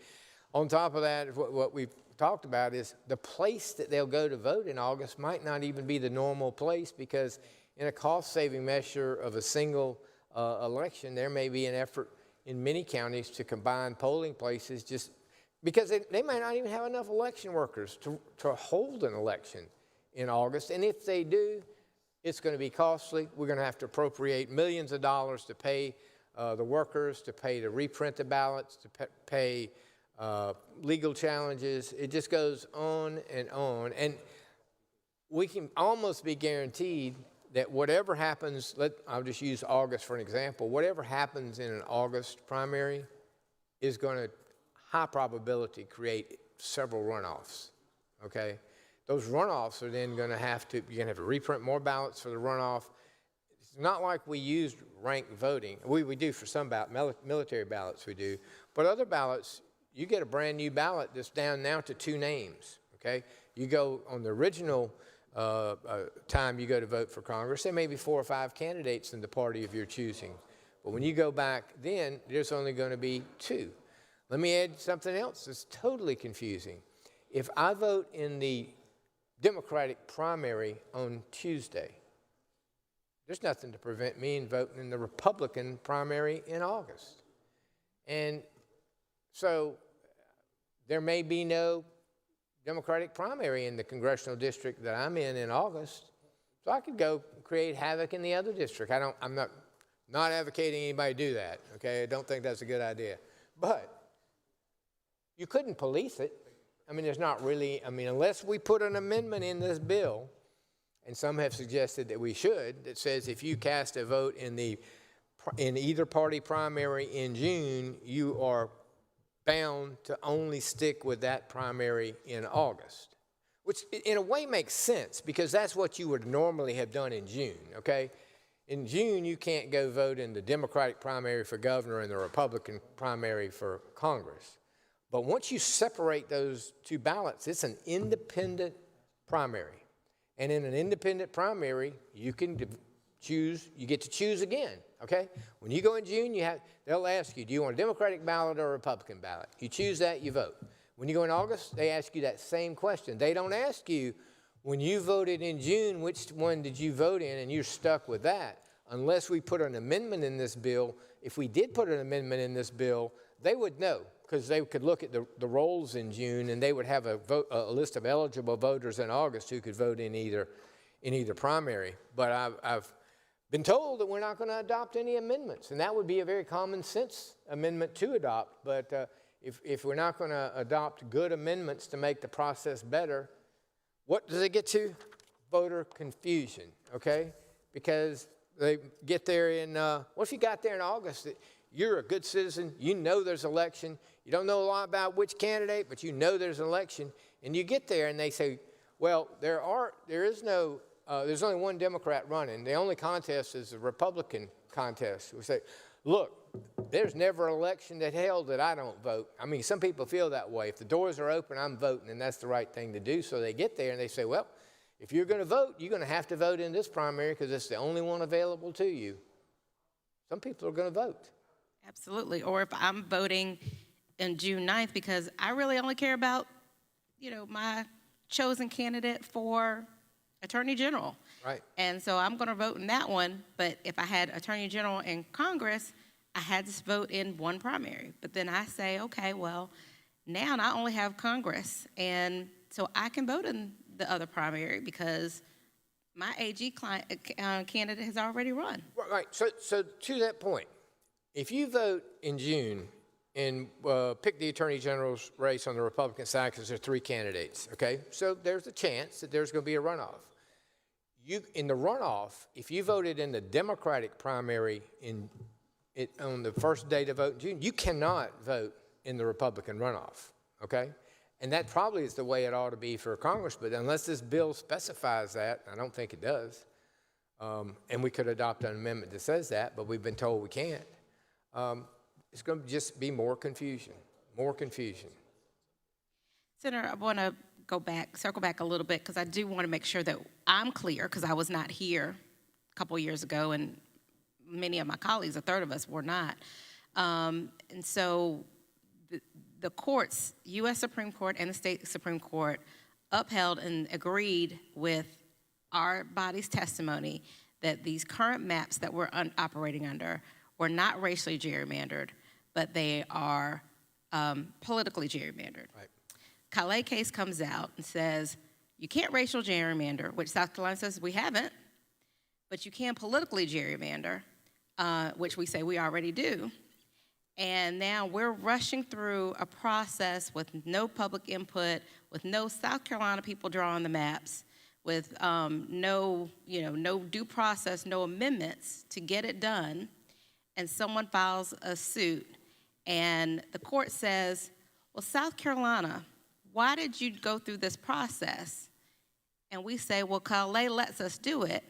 And they say, well, Calais says you can't racially gerrymander, and you all told us under oath, and we agreed with you, that you're not racially gerrymandered, so why did you go through that process? Exactly. What do we say as a body? I don't know how you say anything to that, because the courts have already ruled we're not racially gerrymandered, okay? They've said that. South Carolina is politically gerrymandered. So if that's the case, then what's the rationale for us redoing these maps? Because we got actually documents signed by judges saying that didn't happen here. It really doesn't make a lot of sense. And what really makes a whole lot less sense, assuming that political gerrymandering means that you're trying to do it for a purpose of creating a greater chance that your party will win, what we're being asked to vote on here means that we're adopting a map that actually gives the majority party a less chance of winning multiple seats. I mean, it creates districts that are Republican plus 5, Republican plus 7, Republican plus 7, Republican plus 8. If you have paid any attention recently to the trends in other states, districts that, and look, that is a Republican determination based on the current president being on the ballot, okay? He certainly brings out a group of people who are non-traditional voters or who have not voted consistently. He's not on the ballot this time. Those people don't show back up. And that's why Democrats have been overperforming by plus 10 across the country. If we overperform by plus 10 here, we're going to pick up 4 seats. So that'd be a political gerrymander, but it would be like we wanted that to happen, and maybe we do. And so if a court says there was really no catalyst to warrant this process at this time with you deviating from your normal process. Well, that's a really important point, because the court may just say, we've already told you that South Carolina is not racially gerrymandered. So the Louisiana case doesn't really apply here because you're not racially gerrymandered. And so you can't even use that as a pretext for why the governor called us into a special session. There's nothing extraordinary about that. There's nothing extraordinary about the fact that we are operating under a constitutional map. If we were operating on an unconstitutional map, that might be extraordinary, but we're not. We know that. We know that in writing from our judges. Yeah, so then what happens, Senator, and I've not gone through the process, but the process in 2021, I think the case actually the decision came out in 2024, is that correct? I think that's right. Okay. So that's about 3 years of litigation. And so what happens to us in the interim? If this is going on, but we have an election in August, you get some congressional folks, you got 3 Democrats up there and 4 Republicans based on the fact that we have a more competitive map, which I wouldn't be sad about, but needless to say, then these cases go on and then the court says, you didn't need to do all this. You didn't need to do that. You got to go back and rerun again under the old lines that we told you were constitutional. And so I guess that's always a possibility that, if they say we're going to let the elections go forward, but we're also going to let the court case go forward and we'll call it like we see it, but you'll have the ramifications from our ruling whenever it comes down. It could come down after November, in theory. I don't know that our courts would let that happen, but I mean, if we're talking about in the realm of possibility, you're right. It could be, we may have to vote yet again if it's determined based on the lawsuits that we filed, if we pass something, that what's happening in August is not right. And then the courts don't let that happen. If they enjoin the election, it doesn't happen. We go forward with June and then the normal November. But we have had this time, we're getting paid for Sunny Day. Our staff is being asked to be here on a Saturday and Memorial Day, the day in which we should be here honoring, our fallen men and women who have Sunday. We might be here on Sunday, and I would love to hear Pastor Jackson give us his sermon from the well, because I don't miss church. I go in at 8 a.m. So if we have to come in on Sunday, hopefully we won't have to come in till 10, and I can still go see my Pastor Jackson. But needless to say, we're here. We bring our staff in on Sunday, and then bring our staff in again on Monday, the day that we should be honoring our fallen men and women who have fought for this very right that we're talking about in being able to vote. And then a court enjoins all of this. How much money do you think, Senator, the taxpayers of South Carolina would have paid at that point? Well, it's going to be millions. I mean, we've had estimates that this process is going to cost somewhere between $6 and $10 million. I know we won't know for sure until the bill comes in, but what we do know is that whatever the bill is, the taxpayers are going to have to pay it. I mean, even if it ends up being $15 million, we're going to have to pay it because it's our responsibility to pay for elections. And I mean, unless somebody thinks that there are lawyers out there on all sides who are going to work for free, and that's the ironic part, is that the lawyers that are doing the challenge probably are working for free. It's only the state that's having to pay their lawyers because we can't find any lawyers who are willing to volunteer to take up our case. To that point, Senator, do you remember how much we spent in defending these maps that we're now saying we have to change mid-decade? I know it was millions, but I don't know how many. Would you be surprised if I asked, would you be surprised if we were told we the Senate, not including the House, but we the Senate spent about $6 million? That is, I'm not surprised, but it is somewhat shocking that we would spend that much money on, and we did it, okay? It's shocking that we would set ourselves up to do it again when it's uncalled for. We would have, if somebody really wants to methodically and thoughtfully talk about redoing the maps in South Carolina, when we get back in January, you can introduce that bill. It can be referred to committee. We can set up public hearings around the state in February and March. We could take it up in April or May, and we'd be ready. Everybody would know they'd have a full year to campaign to get ready for an election in 2028. And that's what I would consider to be the normal process. And there's really nothing normal about every 10-year redistricting. Usually we do it after the census every 10 years. So doing it in between the 10-year cycle is not normal to start with, okay? But even if you were going to do it then, you would think you'd want to do it in a thoughtful way so that you're not rushing. First of all, you're not throwing one election out and then rushing the replacement election. We could do this all next year, and there'd be plenty of time for people who want to run under these new lines that might be even improved lines, maybe constitutional lines. But we would have plenty of time for that court challenge and a court to bless those lines that we would pass next year for the 2028 elections. And actually, Senator talked about the litigation took last time 2 to 3 years. These are 2-year terms.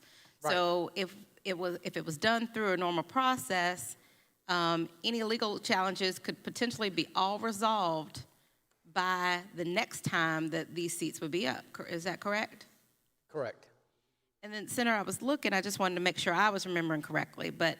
And to that, we could go ahead and reapportion our districts and the House districts, too, if we're going to do it. Because normally, we don't, assuming that there's a rationale for reapportioning the districts of South Carolina, that rationale ought to go all the way down to county council, okay? That same rationale that applies for us redistricting Congress should apply to Richland County. Why don't they go ahead and redistrict right now? Because if it's an extraordinary circumstance that the lines that we have now are somehow wrong based on changes in population and changes in what the Supreme Court put down, nobody's calculated those expenses of whether there are going to be attempts in various counties to redistrict in between the census. Nothing to say they can't, though. Senator, I was looking, because I talked about what we, the Senate, would have paid defending this, which is taxpayer dollars, but really talking about taxpayer dollars and litigation expenses. As I look at this case, the named defendants were Thomas Alexander in his official capacity as president of the South Carolina Senate, Merle Smith in his capacity as speaker, Howard Knapp as his capacity of director of elections. So Mr. Belangia, who's been here for 5 weeks, will potentially be a defendant in a lawsuit in the next couple weeks. He didn't know what he was signing up for. Sorry, Mr. Belangia. But Henry Dargan McMaster in his capacity as governor. So the House has lawyers or litigation costs. The Senate has litigation costs. The governor's office has litigation costs. Would that be correct? It would be correct. So when you're talking about the costs, all of these entities and the Elections Commission would have costs to be defended. Absolutely. So all of these would be wrapped into what taxpayers would be doing to defend a process in which we have really pretty much excluded them from.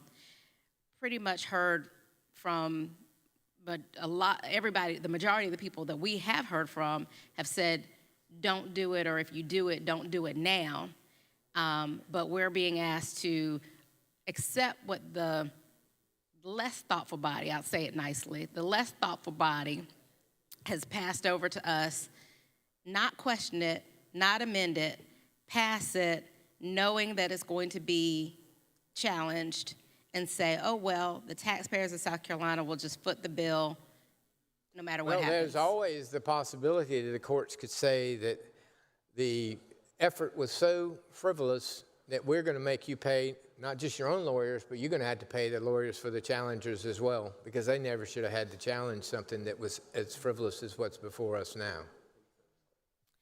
And then lastly, Senator, I know there might be some other questions, but I've really, it's just heavy on my heart, so I have to really just go into the fact that we are Memorial Day weekend. A lot of people, think of it as the first weekend of summer where they're grilling out, going to the beach and all that stuff. But, I always post and talk about how, although people do that this weekend, this truly is the weekend where we honor our fallen men and women. And I know many people who have family members who have lost their lives defending this great country. Well, and not only that, many of us traditionally go to small towns and county events in our home counties where they're having Memorial Day services and ceremonies, and we're going to be right here missing those this year. But I mean, I'm not complaining about that, because if we need to work, we're elected to work, and we'll do that. And I said yesterday, and I hope people are listening, whatever you had planned to do for Memorial Day, please don't tune us in. Y'all go ahead and do what you had planned to do, because you're not really missing a whole lot. In fact, if you're having to, nothing against the conversation you and I are having, but I don't believe that that we are that riveting right now that anybody should give up their chance to go on out and buy the steaks or the hot dogs that they plan to grill. Go ahead and do that, and enjoy your Memorial Day. And that's the point you're making, is it's not just a day of enjoyment. It is a day of enjoyment, but it's also a day of thoughtful reverence and respect being paid to military families, veterans, the fallen over the years, and every day that goes by. And we're almost on the tail end of anybody being left that fought in World War II, okay? But we've got veterans who fought in the Korean War, in the Vietnam War, and some of them, this may be their last day, or this may be the first day that their family has had to think about that they're not here. I mean, it's set up as a holiday. I mean, I think we usually think of holidays as a joyous time, but this holiday is actually a solemn occasion, one in which we pay respect and honor to people that have allowed you and me and the rest of us to be free and to come in here and debate in an open chamber, even if what we're debating doesn't make a whole lot of sense.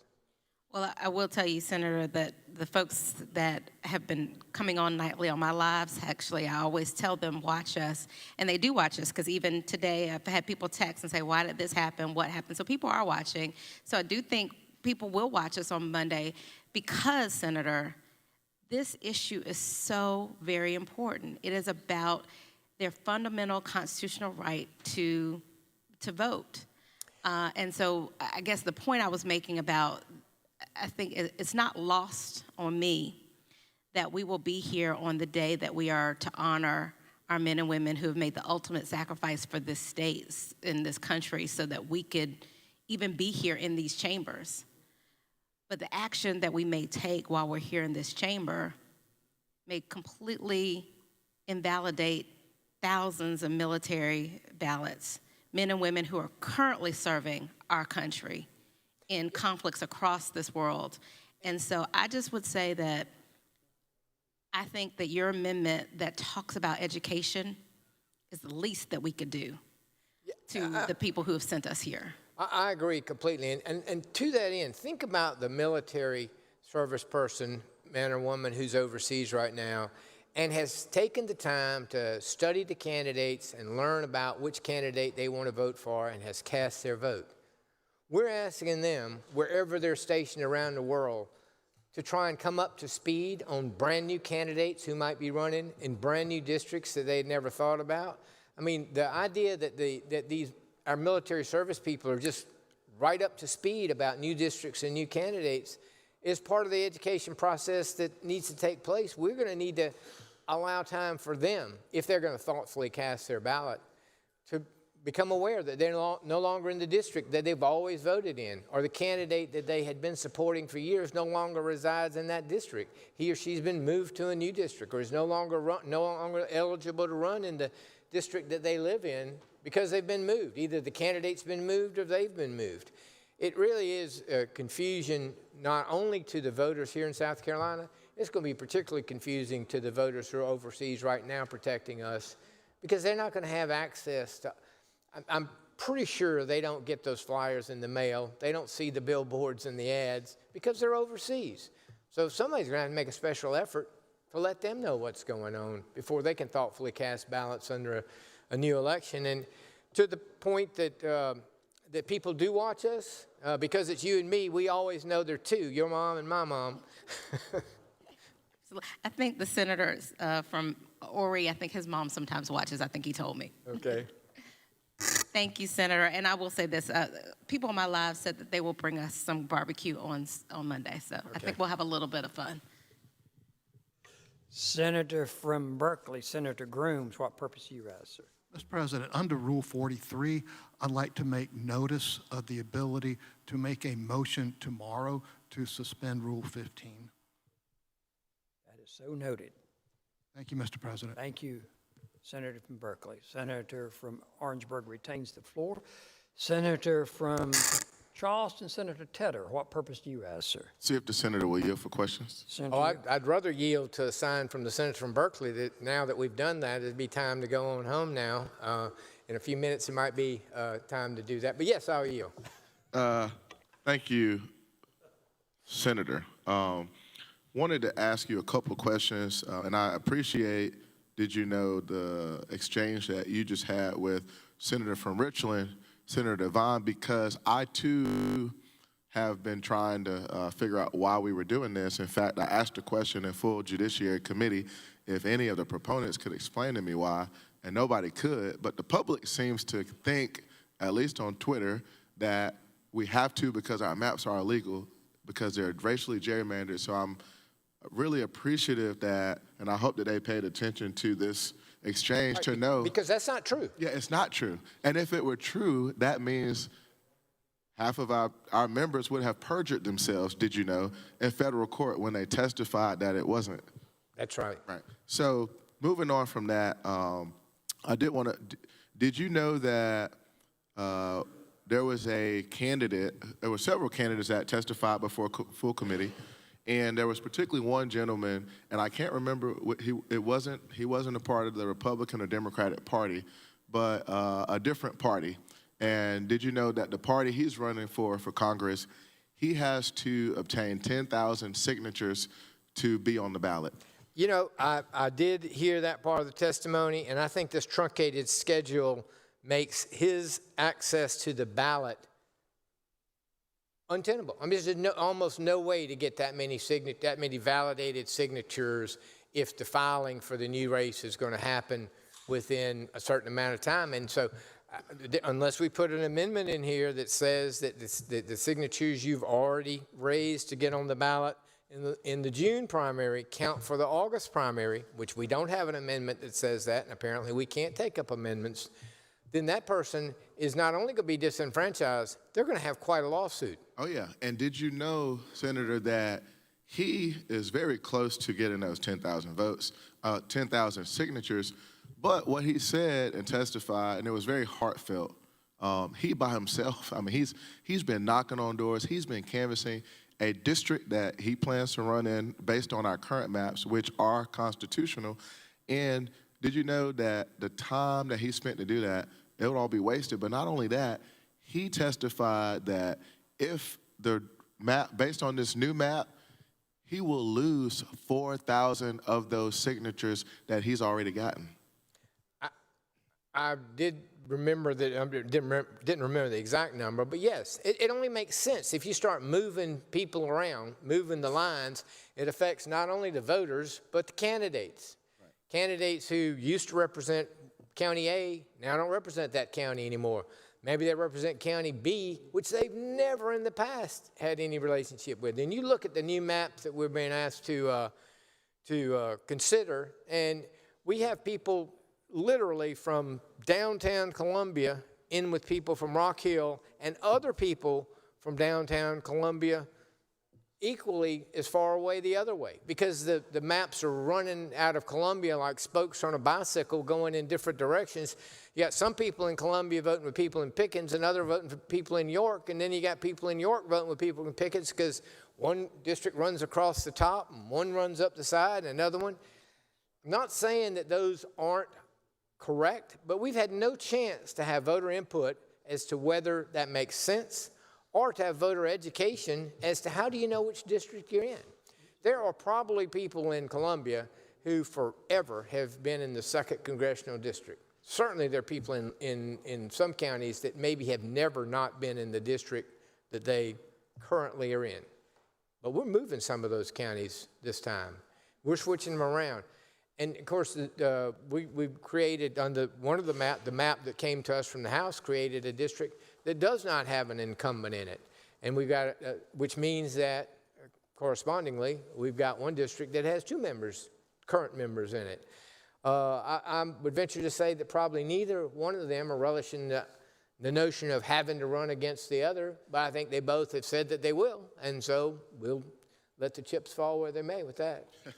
Yeah, and as far as talking about just not even disenfranchising the voters or voter confusion, but for the candidates that are running, both Republican, Democrat, third party, whatever it is, they have spent, you talked about this earlier with the senator from Richland, the money, first of all, the filing fee. Now, I will say that in committee, that question was asked, what happens to their money? The director did say that those candidates, if drawn out of their district or are drawn into a different congressional district, and they choose not to refile for the August, they can get their filing fee back. But did you know that constituents have been reaching out to me and wondering, okay, so they get their, so what happens to the money that Fred and Ethel and Jamal and Bernadette has given to the candidate, their hard-working money? They wrote a $1,000 check for Mr. So-and-so to be their congressperson, and then Mr. So-and-so is drawn out of that district and can no longer run. Does Fred and Bernadette get their money back? I don't know if they do, but if they were them and I was them, I'd sure be asking for it. And maybe there you go with another lawsuit. But this time the lawsuit's not going to be against the state. It's going to be against the candidate saying, you took my money under false pretenses. Absolutely. So you asked me to contribute to you because you said you wanted to be my congressperson, and now you don't want to be my congressperson anymore. I want my money back. Right, and they have the right to do that. So imagine we're setting up all of our congressional candidates for personal lawsuits. And quite frankly, I couldn't be mad at Fred and Ethel for suing somebody. I mean, that's a lot of money. And I think their caps, do you know what's the max that congressional candidates can take? It's a floating, because it's a congressional race, it's one of those that's indexed over time. Gotcha. So I'm not sure, but I believe it's in the 2,000 and something So range. it's more than $1,000. Yes. So I mean, that's even worse, you know. And so the question is, you know, if they want their money back and they have a claim, they have to sue the candidate. Not only that, what about the money that the candidate spent? I mean, imagine the candidate. Well, what if the candidate says, "I've already spent your money"? Yeah, right. Fred, you sent me that $1,000, but it went to buy a billboard in a district that you no longer live in, and I'm sorry if you didn't see that billboard, but your money's gone. I don't think that's going to work as a defense. Okay. The other thing is that people who are looking to find out who might qualify to be a plaintiff in a lawsuit need look no further than the ethics filings, because everybody will be listed about who they gave to. Everybody will be listed. You can find out where any individual is zoned to vote, and you could start asking those people, hey, do you want your money back? Because I'd be willing to represent you to get your money back. Sounds like a class action. What happens if the candidate says, we don't have any more money? Or could it be that you get a judgment and now the money that you gave to the candidate doesn't actually go to the candidate, it has to go to pay off the judgment from the money that the other guy gave? See, and I don't think nobody thought about those scenarios, just like I never thought, and I'm sure nobody in this body thought about the scenario of the gentleman who's going to lose 4,000 signatures that he walked all across a district knocking on doors to meet people. Nobody, and that's the problem that goes back to what you talked about being the process. Right. Because these are the types of questions that come up when there's a deliberative process. When there are committee meetings after committee meetings after committee meetings, going across the state, talking to the public, getting public input, which, by the way, was in the guidelines from 2021 and are not in the guidelines for 2026. Did you know? But I mean, those are the types of questions that we're getting on social media and having a rush to figure out. These are the questions and conversations that would have been held had we done this the right way, and perhaps this could have been all accounted for in this process to rush these maps. Well, I agree. And think about the time and effort that many groups and parties have done to hold and host candidate forums, okay? They have rented buildings and invited the public, and the public actually has been engaged and says, I really don't know who I want to vote for. I'm going to go to the candidate forum, and I'm going to get a chance to hear them both or all three of them speak, and then I can make a better informed decision.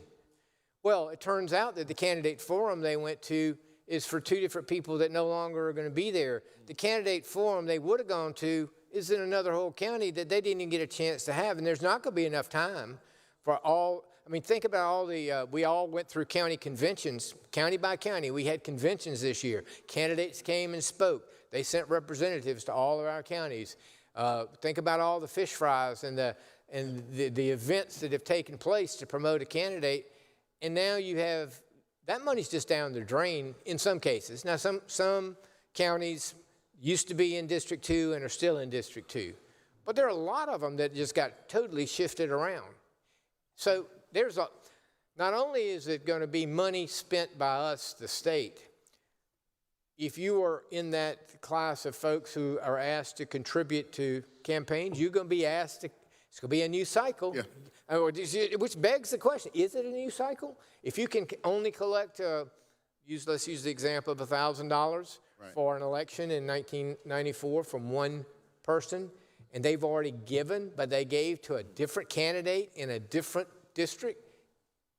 That's a good question. Does that count? You know, that's a good question. That brings up the point that what about now we're essentially giving some candidates an upper hand over others, because the person who stays in their congressional district, and I gave them $1,000, I maxed out, I vote for them in June 9th, I can't, even though it resets for, that was that cycle, but somebody who switched, they still have that money, they still have my $1,000, but in a different district, because somebody else, now they're getting more money, but it's still the same account. I mean, do they have to get a separate account? Because we designate on the ethics what seat we're running for when we file these reports. We put on there, you know what we put on there? The date of the election. That's right. And so when you raise money for an election of it says the primary, when will the primary be held and when will the election be held? Yeah. And so I don't know if that means that the candidates are now going to be challenged for having filed or taken money under false pretenses or under a false filing. Maybe are they going to have to go back and amend all those forms? Yeah. Are they going to have to write letters to everybody who's no longer in their district and offer the money back? And what if they don't have the money because they already paid for TV ads that have already run and they've used that money? Are we asking these candidates to come out of pocket? But luckily we're talking about congressional races where they make a whole lot more money than some other people make in elected office, and so maybe they can. Or are they going to claim back against the state? Is somebody going to somehow say, you're the one that called? If I was the candidate and I ended up with a lot of judgments against me by people that I didn't ask to leave my district, we asked to leave that district. Do we, the state, the Senate, and the House become defendants in yet another round of lawsuits by candidates who are saying, you caused me to have judgments filed against me by doing this in the middle of an election cycle? Yeah, I absolutely think that's possible, and I think that's something that if I'm a congressional candidate, I'd be looking into that. In fact, I think whether it's a Republican, Democrat, Independent, whatever party they run for, I mean, that sounds like a nice little class action to me. But you know, I know this would be something closer to you in the chronological time than me, but you probably fairly recently passed your bar exam or had some law school exams, and that's one of the things that often is asked on a law school exam. I'm gonna give you a scenario. I'm gonna tell me what causes of action might arise out of this scenario. Yeah. And we're coming up with a myriad of causes of action that people have never thought about, and I don't know that they're barred. They're certainly novel because it's a new scenario, but I can see us creating more and more legal challenges than just the challenge of the maps, because now there's the challenge of the money, the challenge of the filing fees, the challenge of, you know, did you spend money on, what if you had already printed out your flyers, get out the day of flyers that say vote on you know, and you had planned to mail them out on the first day of June so that they hit the mailboxes as a vote next Tuesday, June. What are you going to have to do with whiteout, go in or stickers and put August on top of that? And those are expensive, Senator. I mean, not only that, if you had to actually hand do those, it would probably be easier just to reprint them. But that's just a wasted cost. Yard signs. I mean, you know how much? Do you know how much yard signs cost? A lot. Yeah, I mean, and so many. I mean, a congressional district. My God, I mean, imagine how many yard signs that they have to put out, and then if it says vote Dion Tedder for a congressional district, whatever, and then I get moved to a different one. I mean, so now my signage is wrong, and with this tight window, there's no way for me to order in bulk. Well, that's true. That's another thing is that some things, as you are running a thoughtful election, it takes time, right? You've got to cut ads, you've got to get videos. So if you now a new county has been put into your district, but you want to show that you're connected to that county, you may want to film some interaction between you and voters in that county. Show you you know, you're not going to get the chance to go back and ride in Christmas parades. Not this year. I mean, you're not going to get the chance to go to county conventions. Not this year. I mean, the traditional way of actually getting out and meeting voters face to face. Because look, it shouldn't all just be electronic, right? I mean, there should be a meaningful opportunity, particularly in a congressional race, where a person who wants to know who's running for Congress to be able to go to a candidate forum and hear them speak, or at least have a chance to go somewhere where the candidate is going to be, to shake their hand, to talk to them, to ask the question. You might have one issue that's so important to you that you just really want to know what that candidate's stance is. It's not on their website, and you want to know. So you make it your point to go to the town festival that they've said, come meet me this day. I look forward to meeting you. There's just not going to be time for any of that. Right. Again, voter disenfranchisement, voter confusion, cost, all of those things, just piling up one on top of the other. And for why? Under the wrongful theory that our districts are racially gerrymandered when we know that they're not. Yeah, and that's the interesting part is that's some people's theory, but I mean, there's another theory. I mean, there's another factual theory that. Well, there's theories and there's facts, right? It's the 7-0. You know, I mean, we had somebody come testify. He said, look, whether it's racial, I mean, basically, regardless if it's racially gerrymandered or not, we just want 7-0.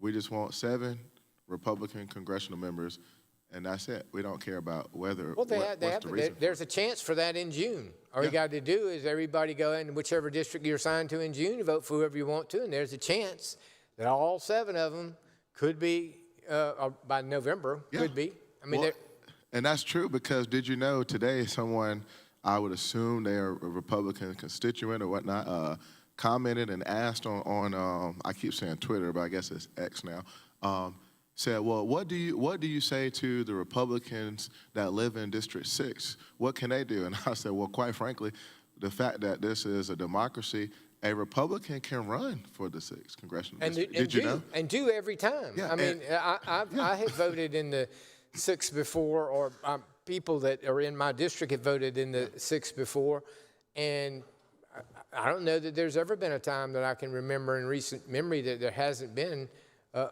I can't remember a time that there's really been an open contest in any of the 7 districts where there hadn't been a Democrat. Look, even in District 4, which is heavily Republican, there's always a Democrat running. Yeah, and to the people that say, well, a Republican can't win, I don't necessarily believe that, because based on the arguments that were made in committee, did you know the fact that, I mean, the very few proponents that testified for this bill, maybe 3 or 4, I mean, their theme was the 6th is poor, and the poor people in the 6th congressional district, I mean, they can't catch a break. They don't get any resources. If that were the case, don't you think they would vote differently?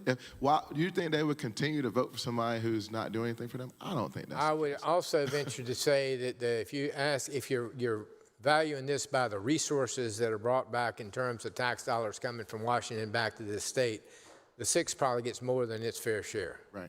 And then, interestingly, there kept being blame on, well, the 6th, the public money, and Senator from Richland actually made a good point, asked one of the speakers and said, excuse me, but do you know where the funding comes from in the state with regard to some of the things? And it's like, yeah, the state. Do you know who controls the state? I mean, it's not like if there's a lack of any resources, I mean, there's a super majority in both chambers, but with a Republican governor, right? So I mean, it's not any congressperson's responsibility for their district to get industry, have jobs, have better schools. That's our responsibility. Yeah. That's the state's responsibility. Yeah. A state that is not 7-0, but it's 3-0. You're a House Republican, a House Senate, and Republican governor, and so to the extent that you got a problem with those type issues, you don't need to be looking at Washington. You need to be right here in this building. Absolutely, and so I'm glad, just happy to point that out. But voters get really confused about that. And did you know another concern is just realistically from a standpoint of protecting South Carolina, when we talk about the negative implications that something like this could do. If we were to go to a 7-0 congressional, 7 Rs, 0 Democrats, if and when the pendulum swings and the U.S. House of Representatives are majority Democrat, the president is a Democrat, how could you blame the Democratic president of the United States and the Democratic House from just leaving South Carolina behind when it comes to federal resources? That's possible, isn't it? Well, I hope not. I mean, I hope we don't become so partisan that I hope we actually are going to be responsible and develop good policy for all, and I try to do that. I've had probably more Republicans calling me about this process than Democrats complaining about this is too rushed. Yeah. This isn't right. In fact, I had one phone call this morning. She said, I know you and I don't agree on a lot of things, but we agree on this, and I appreciate what you're doing because this is just all rushed. And these are conservative folks who said, I don't want my tax money wasted when we've got a legitimate map. We already got an election schedule for June. Why are you going to spend good tax money to try and create an election in the middle of August? And you know who's now going to be eligible to run in August that right now probably is not thinking about running? That's the candidates on the ballot in June who are going to lose. That's right. So if you're on the ballot for one of the other seats in June and you didn't get nominated for whatever it was that you're running, hey, got a Usually you second have to wait chance. 2 more years to decide that you're going to run for a different office. Well, now we're giving them an opportunity to say, hey, you've all got all this name recognition built up. Okay, you ran statewide. You got all this name recognition built up. This would be as good a chance as ever for you to move that over to a congressional race. I didn't even think that's a good point. I mean, that's giving them a second chance. And another question was that people were asking me. They said, well, if there's all this hoopla about the maps are racially gerrymandered and we got to rush to do this, then why, somebody asked, why is it not focused on the state House of Representatives, or why is it just the congressional districts? And I didn't have an answer. There is no answer for that, because what's good for the goose is good for the gander. If it's true at the federal level, then it's probably true at the state level. But we didn't see any rush, not from the fellows across the hall who started this process to redo their own. Oh, they were happy to leave what they had exactly like they had it. But let's move it all to Congress and create confusion there. And did you know that the reason probably and most likely that they didn't want to move their election is because of the things we were just talking about? They've spent money, they've spent time, they've raised money, they've knocked on doors, and that would be very impractical. It would be very wrong to do that to them. But somehow it's okay to do it to all of these people running for Congress. It doesn't make sense. It doesn't. And think about the person who's answering the door when the doc comes and says, hey, I want to talk to you about the upcoming race for Congress in District 6. And they go, why do you want to talk to me about that? I live in District 2. Yeah. And he said, no, you live in 6. And they said, no, I got a voter registration card right here. It says I live in 6. Or, I checked the last time I went online before I even voted in June, and I put my name in there, and it tells me which candidates are going to be on my ballot. And I looked. And when I looked, unless which is another thing, I guess we're going to have to change all the websites and the search engines to make all of that match up. And think about candidates who buy a voter list. The voter list is, that's expensive. It's expensive and wrong at this point. Yeah. It will be wrong. There'll be errors in it. That's true. So, yeah, it is one thing after another, and it's now, not quite 4 o'clock, because I understand that 4 o'clock is the magic time in which I can make a motion to adjourn and be successful. But if I do it at 3:56, not a chance. That is odd. 4:01, we'll be ready to go, because you know what difference that makes. I guess it's getting toward time for supper, or people figuring out how long it's going to take to travel home. We surely couldn't stay here past 4 when we had a chance to only stay till 3:30. But there's no substantive difference in that. It's not like, are we going to take a vote or something? I don't know. You think Amendment 8 will pass, we could move on to another amendment, but I don't really, I'm enjoying Amendment 8. Yeah. In fact, I know what's in Amendment 8 now, and if we went to 9, I'd have to read a whole other amendment. Well, I'll give opportunity for some other people to ask some questions, but Senator, I just wanted to thank you for your willingness to answer these questions, because a lot of this, did you know, the public is very engaged on this. When I say there are people that I probably have that never get engaged, and they are engaged, they're sharing this information, and they want to know what's happening. Now let me tell you what I think is not being factored in. Do you know who's going to be more motivated to vote in August in a low turnout election than anybody else? Somebody who thinks they've been disenfranchised. Oh, absolutely. If you think that somehow you're being jerked around by the process, you're probably going to say, I'm going to show up. Show you. Oh, yeah. And so other voters may not. And so I'm telling you, a primary process in August, in a special election, in a low turnout election, is likely to field a different set of candidates than you might normally think would win, because there's going to be energy. There's going to be a certain energy, and that energy is going to carry over to November. Wow. And that's why these numbers where you look at these maps and say, oh, it's R+5 or D+2, it's that ain't going to matter, not this November, not when we're in a war that seems to never end. Not when we got gas, and I had to fill up the other day, and it was paid more than I recently have remembered ever paying for gas. And I've got farmers just telling me how bad, and I know it is. I can look at the fields and tell that this, we've got drought in some areas, fertilizer prices through the roof. We don't have a competitive commodities market for some of the crops that they had planned to plant. And so people are upset. And when people are upset, the normal voting patterns don't bear out. They don't have, yeah, and what's interesting about what you just described, all of those issues, did you know Republicans and Democrats and independents, hell, just South Carolinians, those are the things that they care about. Those are the things that people that's what they want to hear about. They want to know who's going to tackle these issues. But did you know that most of the statewide, it seems like the only thing most, at least in one party, like looking for policy platforms, and it's just, I stand with this man. I mean, what kind of policy position is that?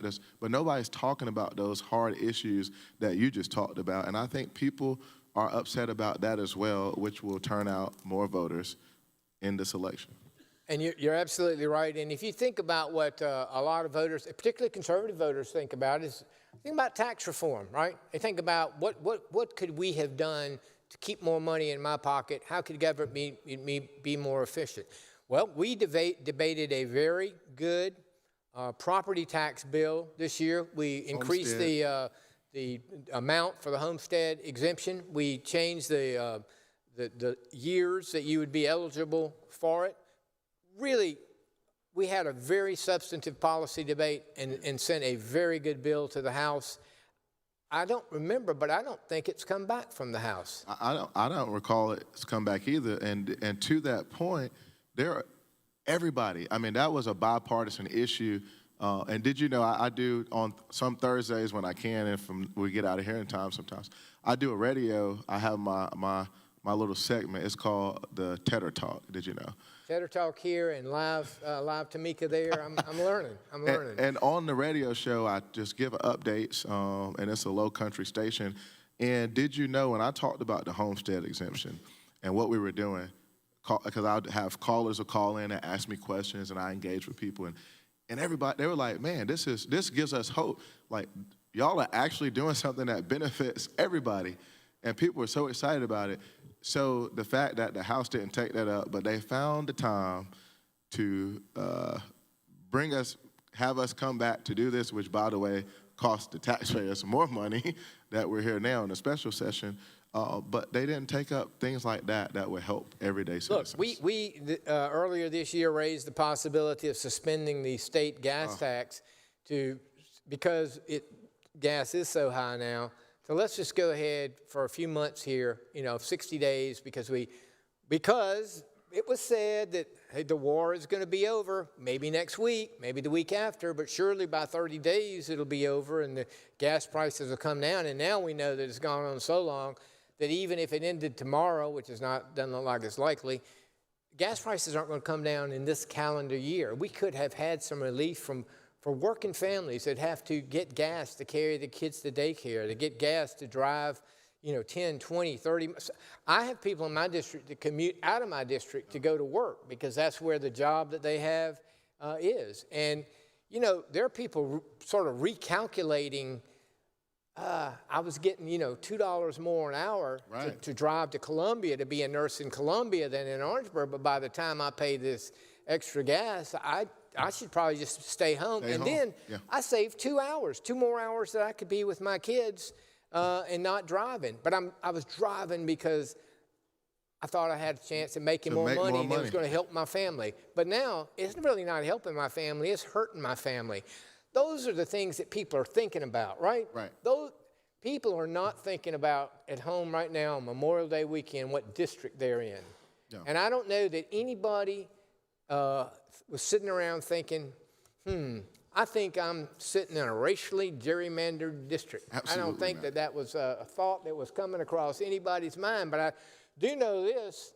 I do know when I see those stickers on the gas pumps that say, thank you, Mr. Trump, thank you, President Trump, that's what people are thinking about, the high price of gas. They're thinking about the high price of groceries. My goodness, I went to buy something that I can't remember what product it was, but I said, I had no idea it was this much. Wow. Have you eaten out in a restaurant lately? Oh, and look, not only is that gone up, we haven't seen it yet, but in a state that's based on tourism, you're going to see restaurant inflation, gas inflation, hotel rates. inflation. And then what are people going to do? I'm not going to go to Myrtle Beach this year.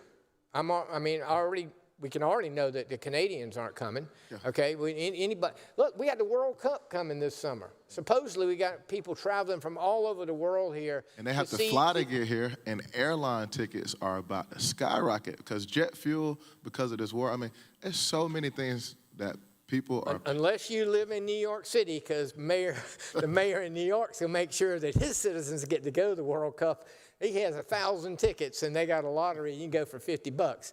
Well, maybe that, hey, that would have been something we could have debated here as well, but we didn't. Yeah. Well, thank you, Senator. I appreciate it.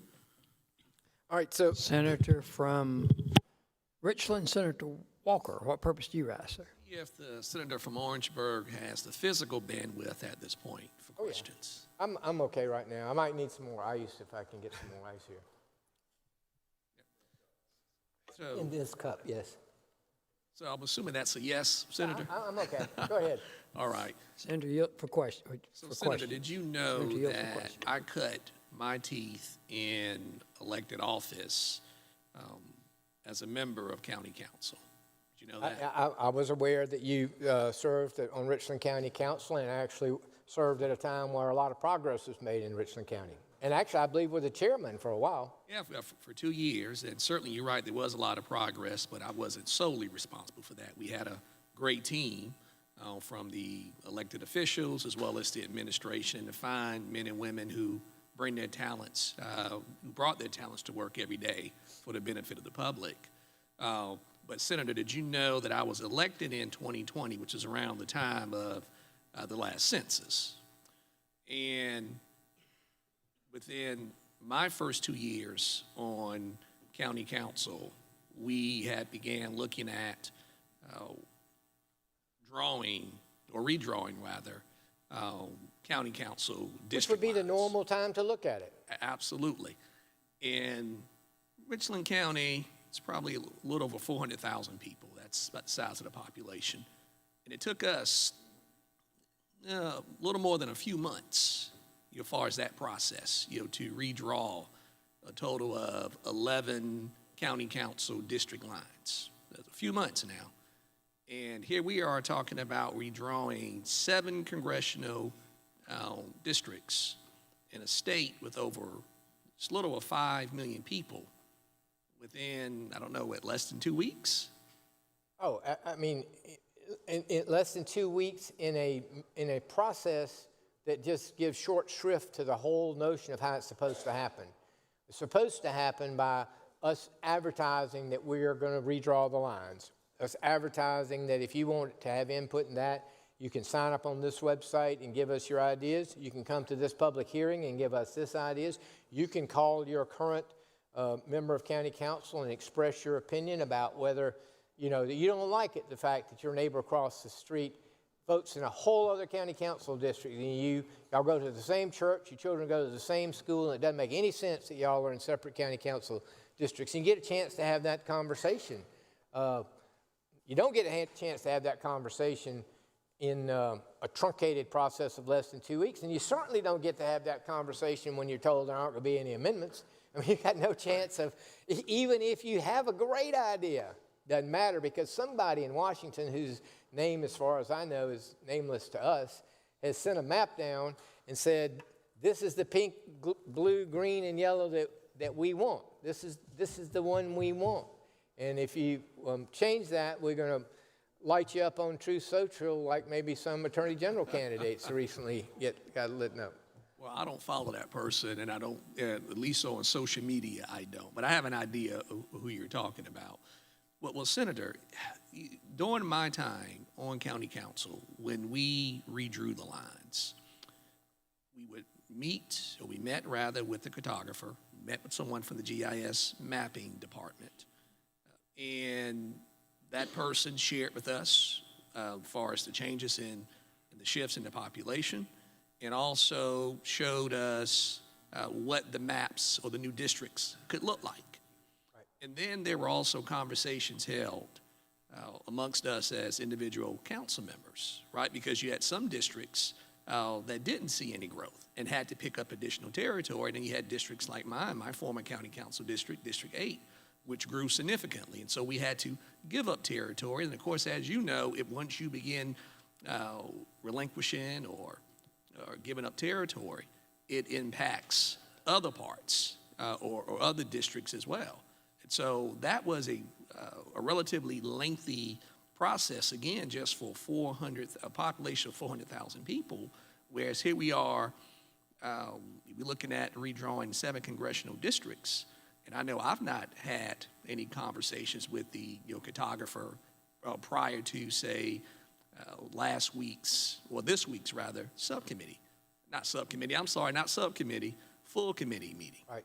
Well, and I'm sure when you went through that process on the local level, on the Richland County level, there were people who said, we think that the Blythewood area ought to all be in the same district. We think that Lower Richland ought to be in the same area. We think that downtown should have a chance to elect somebody who actually lives downtown. Yet we've got a congressional map that's been given to us that I think might even divide 5 points from Shandon. I mean, it splits Richland right into the heart of the city so that you've got people who right now are probably in the same county council district, in the same House district, in the same Senate district. They're going to be in 3 different congressional districts. Well, you know, another difference that I think we should highlight, Senator, is that at the local level, the law allows for some variance, if you will, with respect to the difference in population. I think it's about 10%, but when I was on county council, we tried to keep that threshold around 5%. But it's my understanding when it comes to congressional districts, these lines have to be drawn accurate to the person. Are we confident that the map that has been presented to us is in fact accurate to the person and in compliance with Article 1 of the U.S. Constitution?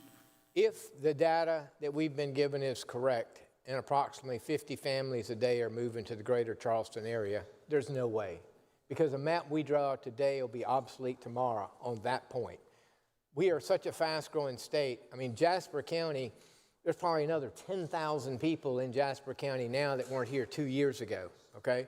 And you can go to other areas, particularly in the coast, and you just see, I mean, if you drive down I-26 towards Charleston, you just see these huge apartment, condo, subdivision complexes go up, that workers working everywhere. You know what? If you come back 6 months from now, what you're going to see in the yards are kids' bikes, Gamecock flags, Ohio State flags. I mean, you're going to see all of those things that are indicative of the fact that now there are people living here who weren't living here 6 months ago.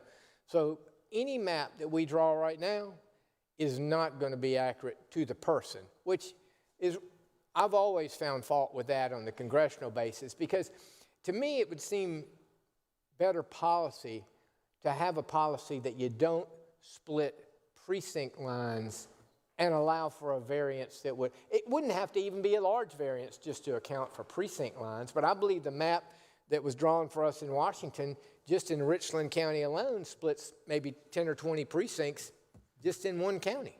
But Senator, isn't it true, though, that if you're going to draw a congressional map that is not, the numbers are not accurate to the person, that can be done, but there's an exception to that, right? And you have to, as my understanding, you have to satisfy some sort of redistricting policy, whether it be the point you just mentioned, trying to minimize the number of split precincts, you're trying to minimize the division of towns, you're trying to minimize the division of cities, or either the division of county boundaries. So it can be done, but we would have to show, I'm not sure if that has to be shown here or has to be shown before a court, but at a minimum there must be a showing that it was necessary to have that disparity or that deviance, right? There is a process by which that could happen, but you know what that process entails? It entails lawyers and courts and time and money, and we're going to put that in when we already have a map that our court has said that is a politically gerrymandered map that meets constitutional muster, and it's good to go, and that map will be good to go until after the 2030 census. I mean, there's no reason to change the current map that we have because it has been blessed judicially as being constitutional. And there's nothing about the Louisiana case that made I don't remember, and maybe I missed it, but was there a footnote in the Louisiana case that said, South Carolina, based on what we know, you need to it's not there. It's not there. And I didn't mean to say deviance, I meant to say deviation, although some people may consider this map to be deviant, right? Yeah, but let's delve a little bit, if you don't mind, Senator, into the process. I know that's been talked about quite a bit, but I would like to, for you and I to have a little colloquy about that, if that's okay with you. Because again, this is my first rodeo with redistricting as a state senator. I know you've been through a number of these. I'll tell you how far even back. I was a law clerk for Senate Judiciary following the 1980 census and helped draw the congressional district lines in the mid-1980s. You trying to tell us your age, Senator? Well, I will tell you that as far as the process, back then it involved a lot of scissors and tape. We would cut up the maps and we would tape them back together. And we would, you would say, and back then we really, really, really made an effort not to divide county lines. And I remember the first time that somebody took those scissors and sliced it through Berkeley County and said that part of Berkeley needed to go into 6th and part of Berkeley needed to go into 1st. And Senator Dennis was actually in the room. I thought he was going to throw those scissors at somebody. I mean, he did not like those scissors being taken to Berkeley County. But we had to at that time. It would have been, I think about it now, and you know where we met? We met right up in the 3rd floor conference room as a conference committee of 3 House members and 3 senators. And Senator Gressett and Senator Dennis were both on the conference committee. Almost said Davis. They were on the conference committee. And I actually was very fortunate to have been employed by a gentleman named Jim Fields, who at that time was the research director for Judiciary. And it was a long process that summer when and talk about a process. Now that we've got computers and maps and census districts, you can do it a lot faster. In fact, so fast that we can just let people in Washington do it for us. Now, Senator, it's my understanding that the way this process works traditionally is that a redistricting subcommittee is established, right? Right. And that redistricting subcommittee, one of its primary functions is to provide accurate and complete information about redistricting plans to the public. Well, one of the first things they do is they develop criteria. Correct. And the criteria may be, to the extent possible, we're going to try and keep counties whole. To the extent possible, we're going to try not to divide towns, municipal areas. To the extent possible, we're not going to, if it's all possible, not divide precincts. To the extent possible, we're going to follow geographic boundaries like rivers or major highways. To the extent possible, we're going to keep communities of interest together. People like what I call the Tri-County area in Charleston, Berkeley, Dorchester, and Charleston. There are a lot of people in those 3 counties whose livelihoods are tied to the Port of Charleston. They work directly at the port, or they work in import, export, or they got some relationship to the port. It makes sense to have those people in the same district. But I don't think this current map puts Charleston sort of all over some in Charleston, some in, I think maybe North Charleston's in Myrtle Beach, and West Ashley's in, down with Jasper. It just, dividing that up, if you talk about a community of interest, those 3 counties, because of the way that so much of their economic activity is done, is based on being together. Just about as much as Richland and Lexington. I mean, traditionally, Richland and Lexington, there are so many people that live in Lexington that work in Richland. It just makes sense to have these 2 counties together. Lancaster and York makes a whole lot of sense to have those 2 counties together. Jasper and Beaufort. I mean, there are just a certain synergy between counties that have been adjacent to each other for the whole extent of the history of counties that it just makes sense for them to be in the same congressional district. And because there are concerns that are different.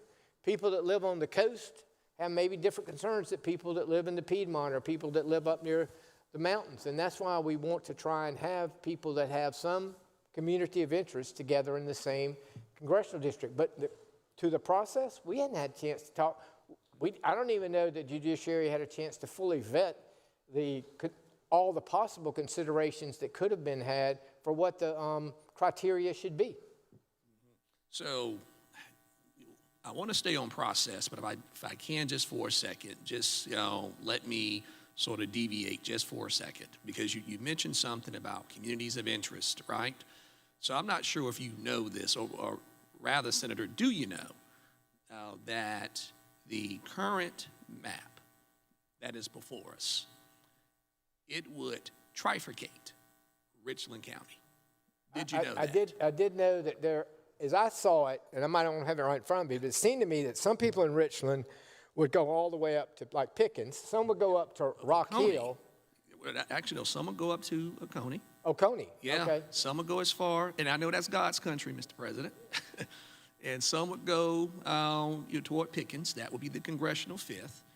And then we have the congressional 2nd. Now, here's what's interesting about that, Senator. Greenville County is the largest county in the state, population-wise. And under this new map, it would be bifurcated.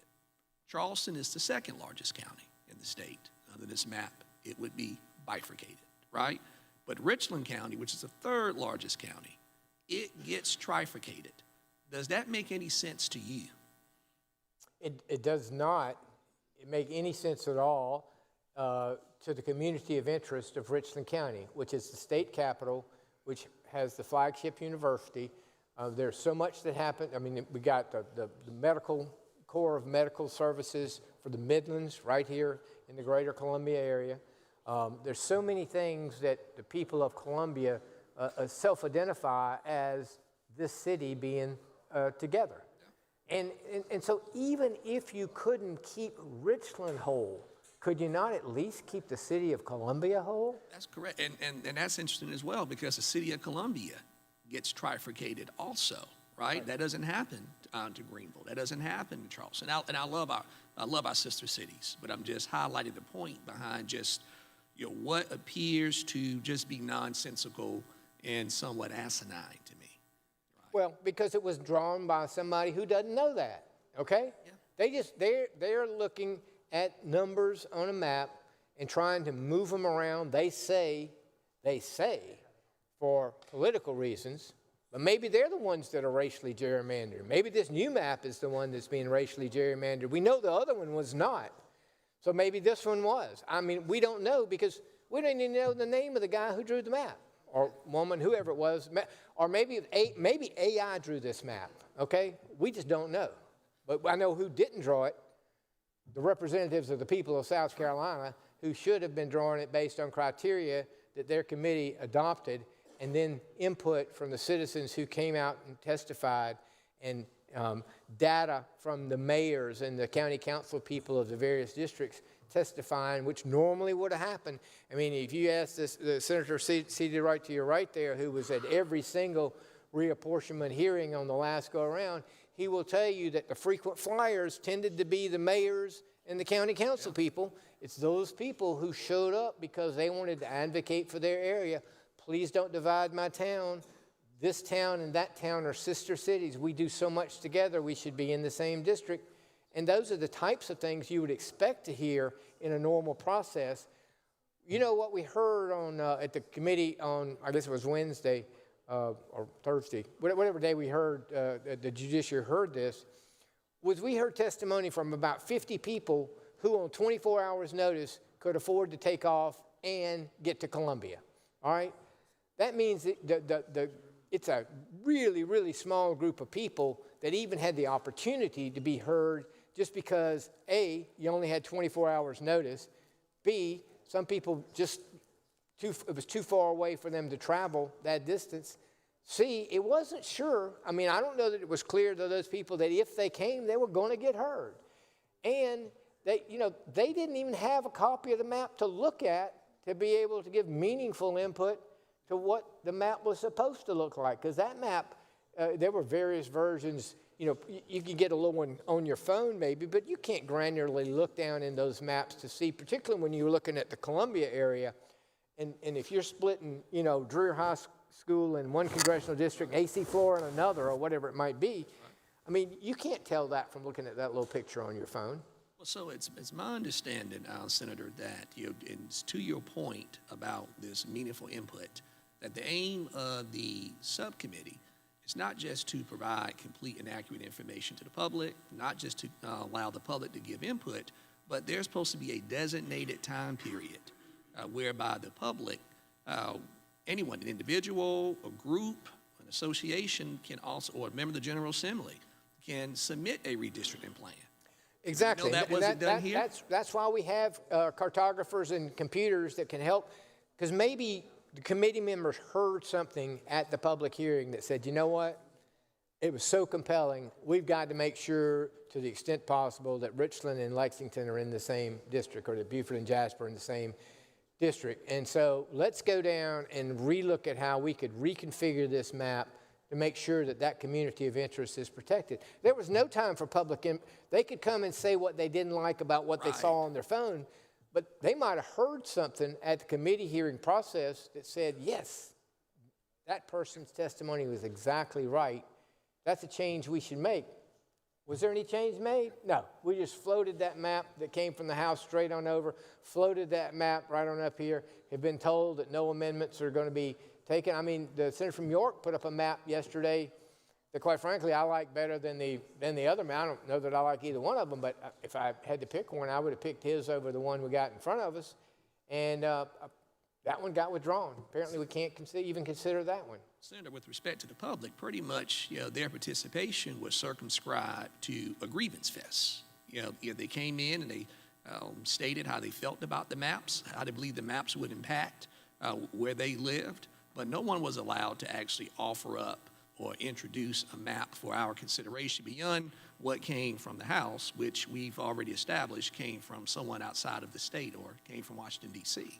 If you've ever, correct, and if you've ever been in the, what I'll call the map room before, sometimes you have an idea. I want to move these 4 precincts over here. Well, when the computer does that, what you see is a bubble created somewhere else. It's kind of like pushing, into a balloon maybe, and you push here and something else comes out over there. When you do that on a computer-generated map and you move people, it'll all of a sudden numbers will come and say, now this district has 5,000 too many people in it.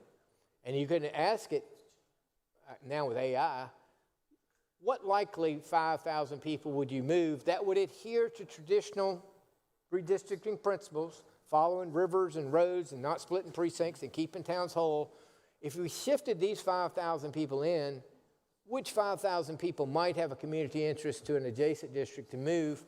And we could do that. We've had no chance to do that. We've had no chance. We, the members of this body, D's and R's together, have had no chance to do anything because we're being dictated a map from Washington that has been said, this is the one you're going to pass.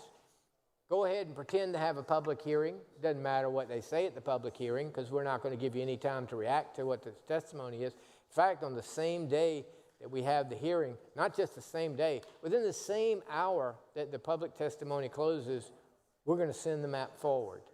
That's not the way it normally works. I can tell you, having been through these, the way it normally works is you receive the information at the public hearing, you go back to the map room, you try to make adjustments to accommodate what you've heard. If you think what you've heard makes sense, you come back and you have another meeting and of course, it's usually a subcommittee at that point, not a full committee. Right.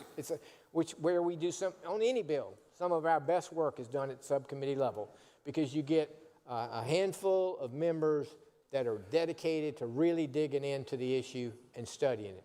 Not that the rest of us aren't fully informed, but the subcommittee, and then it goes to full committee, where we've got an entire half of this body at the full committee level. But well, first of all, there was nobody on the subcommittee, so the 23 on judiciary, They got to listen at the committee hearing, but they didn't get to respond. I mean, they didn't get a chance to take in what was said and make a meaningful effort to amend. I don't even think any amendments were taken up. I mean, you know how unusual it is not to have an amendment taken up to a reapportionment map? I mean, there's always got to be a bill introduced, right? And usually when that first map comes out and people look at it, and then some people go, I like it, I don't like it, I like it, I don't, here's why, and you go to the map room. Or you get together with the members of the subcommittee and say, have y'all thought about this? And they go to the map room. And it's drawn and drawn and drawn, and then whoever made the reference to either own the train or you're not, that's Senator McConnell saying, at least I attribute it to him, that I'm going to give you all the time you need to start drawing maps, but as we get close to whatever, it's kind of like when the senator from Gaffney says we're going to cut off amendments on the budget, Senator McConnell would tell us the train was leaving the station and you either on or off, so make your last pitch or not. And that's the way it normally works. And Senator from Richland, let me say this. I know that we're going to end at 4, and I want to take a few questions from the Senator from Beaufort, if that's okay with you. Absolutely. Okay. Senator from Beaufort, what purpose do you rise, sir? To see if the senator will yield for some questions. Senator, yield for questions. I will. I was tired of looking that way anyway. Your neck was kind of crooked, so I wanted you to be able to turn this way. Now, Senator, I'm going to take advantage of the fact that, I've got a first-class legal mind at the podium for 50 minutes, so I don't know what you charge per hour, but I'm going to get my 50 minutes worth. There are a lot of things, did you know, that I don't think we've had time to look at. And we've talked about regular order, we've talked about the factors that are considered when you do redistricting properly. One of the things we haven't talked about yet, which I think is significant, is the Voting Rights Act. And I want to talk with you a little bit about that for a moment. Are you familiar with the federal court or Supreme Court case of Thornburg versus Gingles? I mean, in general terms, I've read most of them, but by name now I can't tell you that I know the holding in that case. Let me tell you that particular case, if you are doing redistricting that impacts minority voting strength, it requires certain things, but there are certain preconditions. The minority representation or minority in that district needs to be significant. Would you agree with me that currently 45.9% African American in the 6th district is a significant voting bloc? It is. Okay, and one of the other tests is that you have to show there's a historical tendency for that group to vote more or less cohesively. I mean, not in uniform lockstep, but cohesively. Would you agree with me that 45.9% that's in the congressional districts, this congressional district, more or less votes cohesively, at least in terms of those parameters under Gingles? I think you could historically look at the data in that district and you would say that that's true. Okay, and did you know that the Gingles case, that if those things that I just said to you are true, that if you are doing redistricting that is going to affect that particular minority representation, so let's stop there for a moment. Would this new map that's being proposed affect that 45.9% black representation in the 6th congressional district? Would it affect that number? Yeah, it will, based on the lines that were given to us by the House. So did you know that Washington? That the Gingles decision then says that if you are in a district where there is a significant minority, and if that minority historically has voted cohesively, and if your redistricting map is going to impact or impair or lessen that effect, that you must conduct, and talk about the legislature and in the course of doing its lines, it must, quote, do a demographic analysis, a voting pattern analysis, and legal review. Did you know that none of that has been done here? That there was no Gingles analysis done over in the House in regard to under the requirements of the Voting Rights Act. The senator from Horry admitted that there was no analysis done. So would you agree with me that on its face, I mean, aside from the other arguments that, can be made in regard to this 14-day process and it being, truncated isn't a strong enough word, but in addition to that, we haven't talked about this violation of the Voting Rights Act. And so I wanted to draw that to the body's attention because there's just so much about this.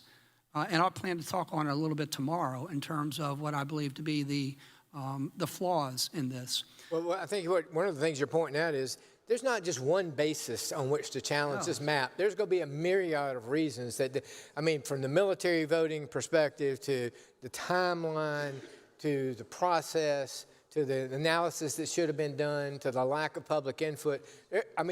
The courts are going to have a Christmas tree of ornaments from which to pick from to say, this is a problem, this is a problem, this is a problem. And one thing that I think is particularly unique about this map is that everybody concedes, acknowledges, both on the record, off the record, wherever, that this map was drafted by one man for the Republican Redistricting Trust, that map was accepted wholly, that it was not amended whatsoever in the House, right. Was not amended in the Judiciary Committee, has not been amended on the floor of the Senate. So would you agree with me that there are certain federalism principles at stake here? And that, would you agree that the United States Constitution gives the state legislatures the power to redistrict congressional lines? Is that correct? It is, and that's what surprises me in this case, is that we are such a proud state that prides ourselves in the ability of ourselves to govern ourselves. The fact that we are even contemplating ceding something as important as redistricting to somebody who doesn't even live here without any analysis is very troubling. I've lived in South Carolina for almost 50 years. I wasn't born here, but I've lived here for 50 years. And I think I understand South Carolina, and I understand its political DNA. And are you as surprised as I am that those that jealously guard those state sovereignty powers, those things that the Constitution reserves unto the state and the people respectively, are you surprised that some individuals who have long championed those particular federalism principles and those particular principles in regard to states being sovereign and only given the federal government powers to which they're expressly given, are you surprised about their willingness, maybe even eagerness, to give to the executive branch of the federal government power over the drawing of our state's congressional lines? Can you walk me through the rationale behind that? Well, I don't know that I can explain it. I think I understand it, but there's I don't even want to say a fear factor, but there are some people who are who will privately come up to me and say, I wish we weren't doing this, but I just don't want to be the topic of Truth Social or whatever the device is. It's a hassle I don't need. But to me, really, you're going to give up your inherent right as a South Carolina senator to do what we're supposed to do because somebody asked you to on a truncated timeline? That is, I don't understand it, number one. It's very bothersome to me. It is certainly a product of the times we live in terms of social media and the way that people react. There would have been times in the past where the only way that you would have been contacted by somebody in Washington was with a telephone call. And now they don't even have to call you. They can just move their thumbs and put things out there, and they can get 50 people in your district to call you, and those people have no idea why they're calling you except that they were told to call you. Did you know that a lot of individuals who initially contacted me in regard to the vote that I cast in regard to the sine die resolution, not to include in that sine die resolution the coming back for the drawing of lines, wrote me and expressed consternation about that. And did you know that subsequently I then communicated on 2 different occasions and said, this is the reason why. We're being asked to do in less than 2 weeks what properly done takes 2 years. We are being asked to accept a map that nobody here understands, and we did have a chance over in the House to get the map maker, Mr. Kincaid, to testify. Do you know how long he testified before the House of Representatives Subcommittee? I don't remember how long it was. 7 minutes and 40 seconds. Wow. And did you know that at the beginning of his comments, he said, I can only be here for a few minutes because I have a scheduling conflict and have to leave, so I can't take any questions. So did you know that over in the House of Representatives Subcommittee, Mr. Kincaid testified, and I've got the exact, I had my staff look this up, from the 37-minute, 58-second mark to the 45-minute, 38-second mark. So that's 7 minutes and 40 seconds. It took no questions. Took no questions. Said he would take no questions. And then got up and left. Didn't even come to the Senate Judiciary Committee. So how in the world can we as legislators cast an informed vote in regard to one of the most important things we're supposed to do, congressional redistricting? We have no idea whatsoever what demographic analysis was done, what sort of variables or criteria was put into the algorithm. We don't know. We're simply taking, and look, I think the people of South Carolina need to understand this. We have been asked to take a map that has been generated up in Washington, D.C., delivered to us a couple weeks ago for the first time. It was like Christmas morning around here when they passed the maps out. Everybody was getting the map and looking at it to see what they look like. We've heard about this map, but now here it is. And I do remember that. A lot of excitement. They were kind of lined up to get your copy of the map. Get your map. Here's your map. And so how in the world can we discharge our obligation under the state constitution and vote yes on a map where we don't know how it was constructed, why it was constructed, the implications of what it, we can't possibly make that decision. And so how I mean, I get it. The President of the United States is asking people to do it. But is that enough to cast a vote that you can't do? You're not informed. Well, first of all, there is the principle of federalism, and it's not his role. Our Constitution doesn't say that the president gets to draw the maps. It says that we, the representatives of the people, get to draw the maps. And I'm sure your constituents who called you maybe initially upset once you explained it to them, probably, I don't know what percent, but a high percentage of them backed off and said, I didn't understand. They said, wait a minute, I didn't know that this map had been given to you all and you didn't know where it came from. I didn't realize that you were doing something or being asked to do something within 2 weeks that ordinarily properly takes to survive constitutional challenge a couple of years. I didn't realize all of that. Sure, and you know how much more calls would have been generated if Beaufort County had been split into two or three ways? And so think about those senators in counties now that have been put there. They've always voted in one district and they've been moved to another one. Those people are going, why? I love people up in the mountains, but I've only been there twice. I mean, what in common do I have with somebody who might represent me from up there? I'm part of Greater Columbia. I need to have a congressperson that will advocate for us. We need a new airport, or we need a new roads. We need new business. I want somebody who's going to advocate for me. We got people spread all over the place. Now, it's always going to be a case where there could be some counties in a district that seem fairly remote from the district. But traditionally, we've got two coastal areas. We got the PD area, we got the upstate area, and the Midlands area. And this map does not adhere to all of those. It does, in a way, adhere to a greater PD, except I guess I would never, in my mind, have put Lancaster in the PD. But I think you would concede that as the coast grows, as your area grows, that probably what's good for Beaufort is good for Jasper. And I'm sure that the people in the greater Charlotte metropolitan area probably think what's good for what's good for Lancaster is good for York, okay? And people here in Columbia, Lexington and Columbia kind of go together. But this map makes no attempt to keep all of those areas together. And what really is confounding to me is the Charleston area, which, traditionally Charleston's congressperson was very focused on the Navy base, on the military, because Charleston was a strong military town. As we've gotten away from several of the military missions in Charleston, it's now become, with Boeing, with the port, it's been a whole different hub, but it's still, the people in North Charleston and Charleston tend to work at the same plants and businesses. Their kids go together in the same schools, play in the same conferences.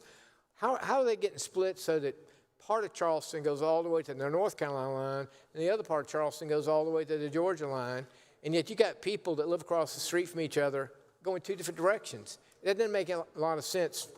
I just use Charleston as an example because, to me, that's one of the most egregious examples of how the lines have kind of scooped in and taken out a part and then moved and taken out another part. But to your point, people hear something on social media or read it or hear it on the news or whatever, and they react and they call you. And thank goodness you thoughtfully can take the time to respond to them, to put something out on your social media to say, look, did you think about this or did you understand this? I have found that most of the times if I have a chance to explain to somebody who may even call me somewhat irate, that they pretty quickly back down when they figure out, oh, I didn't know that part. I was not aware of that. And that's the whole idea of a structured process of reapportionment is we would have time to educate our citizens about the process. They would have time to educate us as to what they consider to be appropriate. In this case, when the map sort of comes down from on high, take it or leave it, it does create, and look, we live in probably one of the most divisive times ever, and I attribute a lot of that to social media and people's attention spans and all. I mean, we can get into a myriad of factors of why, but that shouldn't change a deliberative process that has developed over time, which is a bill gets introduced, criterion get developed, a subcommittee meets, public hearings are held, input is taken. You go back to the drawing board, you assimilate the materials that you receive, you reconfigure the maps, you put them back out, you have people comment. And you're never going to get everybody exactly happy, but at least they're going to feel like they've had buy-in. In this case, I don't know anybody in this chamber who feels like they got buy-in because we didn't have a chance to go to the map room at all. And we're told that if we did, we're not going to pass any amendments. One of the, and I haven't been able to persuade everybody that I respond back to because, and I'm going to give you a good faith recitation of the argument pushing back against my position, is that understand, Senator Davis, what the U.S. Constitution says about state legislatures drawing lines. Understand about the centuries of U.S. Supreme Court jurisprudence that says how state legislatures should go about drawing those lines. Understand what the Voting Rights Act requires and doesn't require. However, this particular election in November and the need to pick up at most, at best, one additional Republican seat justifies throwing all those things out, justifies throwing out constitutional precedent, justifies throwing out constitutional structure, justifies throwing out what's required by the Voting Rights Act because it's so important to get that one vote. And then we can go back and we can go back to the regular order again next time around. But did you know, here's my concern, Senator, that something once damaged, something once eroded, something once ignored, it's going to happen again. I mean, the precedent is frightening to me because it strikes at the heart of what I think Madison was a genius at constructing, which was the horizontal and vertical dispersion of power. At the federal level, the horizontal dispersion, as you know, between the 3 federal branches, but equally important, the vertical division between the federal government and the state government. And what my concern is long-term for this republic, and I don't think I'm speaking melodramatically here, is that we have gotten into a pattern, both in Congress for sure, of branches ceding powers to the other. I mean, the exodus of power from Congress, you know, from imposition of tariffs to the declaration of war you have it. They've excessively deferred to us being run by executive order in regard to things that historically we never would have thought were executive powers. And so I don't think Madison ever envisioned a scenario where an institution would not be jealous of its powers. that an institution would, I guess one of his suppositions was going to be that each institution would be jealous of its powers and prerogatives and always check and balance the other.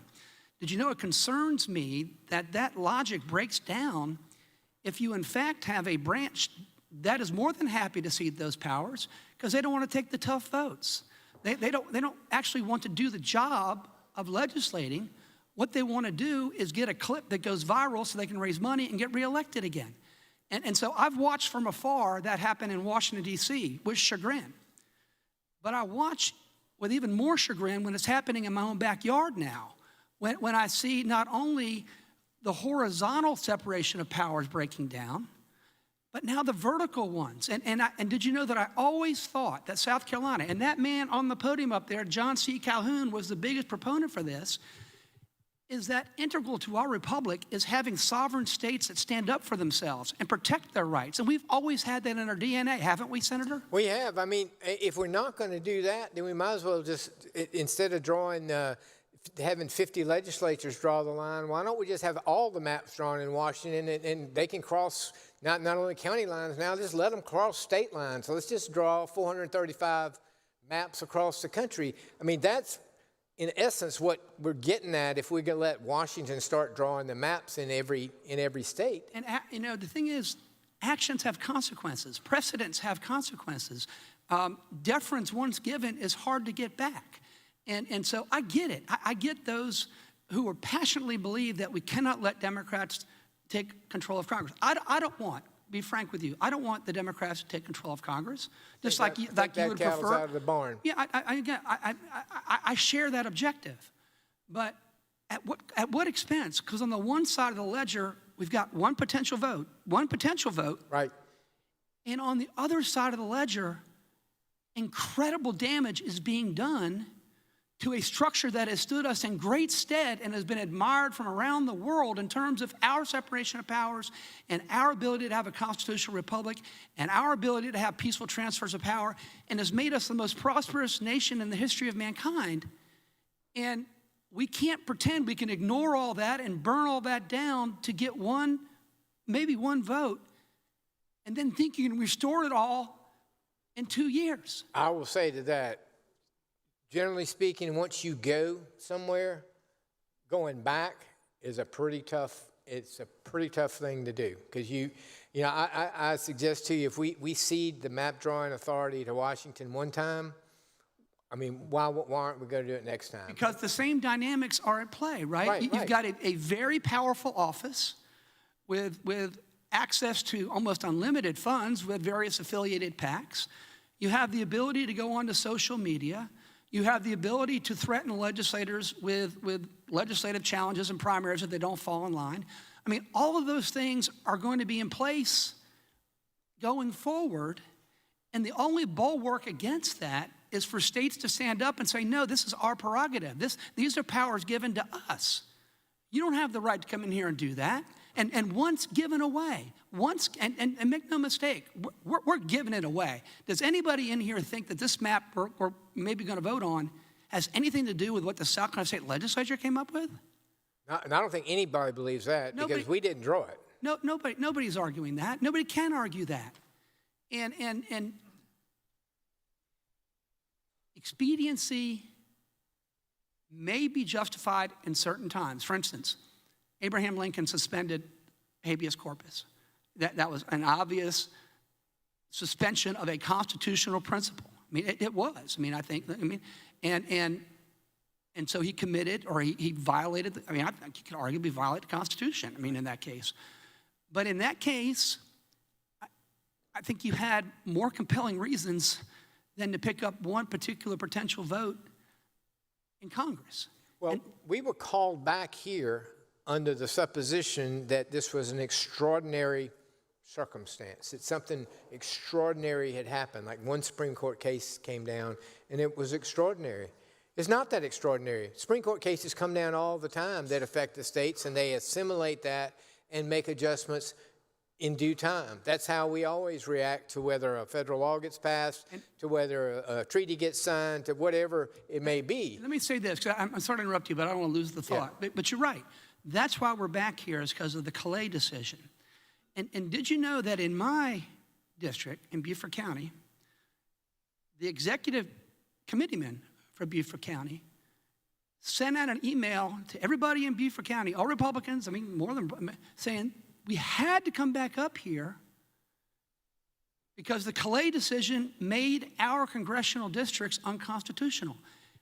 Set that on its face.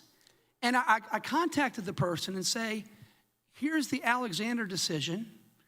Here's the Calais decision, which approvingly cites the Alexander decision. What you've put out there is factually incorrect. And you know what she sent back to me? She sent back to me a response that she had typed into ChatGPT, and she put it verbatim into a letter that she mailed out to people saying that the 6th Congressional District back in the 1990s was a crescent-shaped district that was a black majority district that was racially drawn, and we need to undo it. No mention whatsoever of the 2020 census. No mention of the 2 years of work done by this man right here, senator from Horry, this man right here, senator from Beaufort, Charleston, senator from Edgefield. 2 years worth of work to redo the maps so they were not racially based, and then found by the Supreme Court not to be racially based. And yet the reason we're here, the reason for all this hullabaloo, is because of the misinformation put out there that the Calais decision somehow mandates that we be here. I mean, this is all predicated upon a lie. No doubt about it. I mean, and I hope everybody heard what you said. I mean, we have a current map that is gerrymandered for political purposes.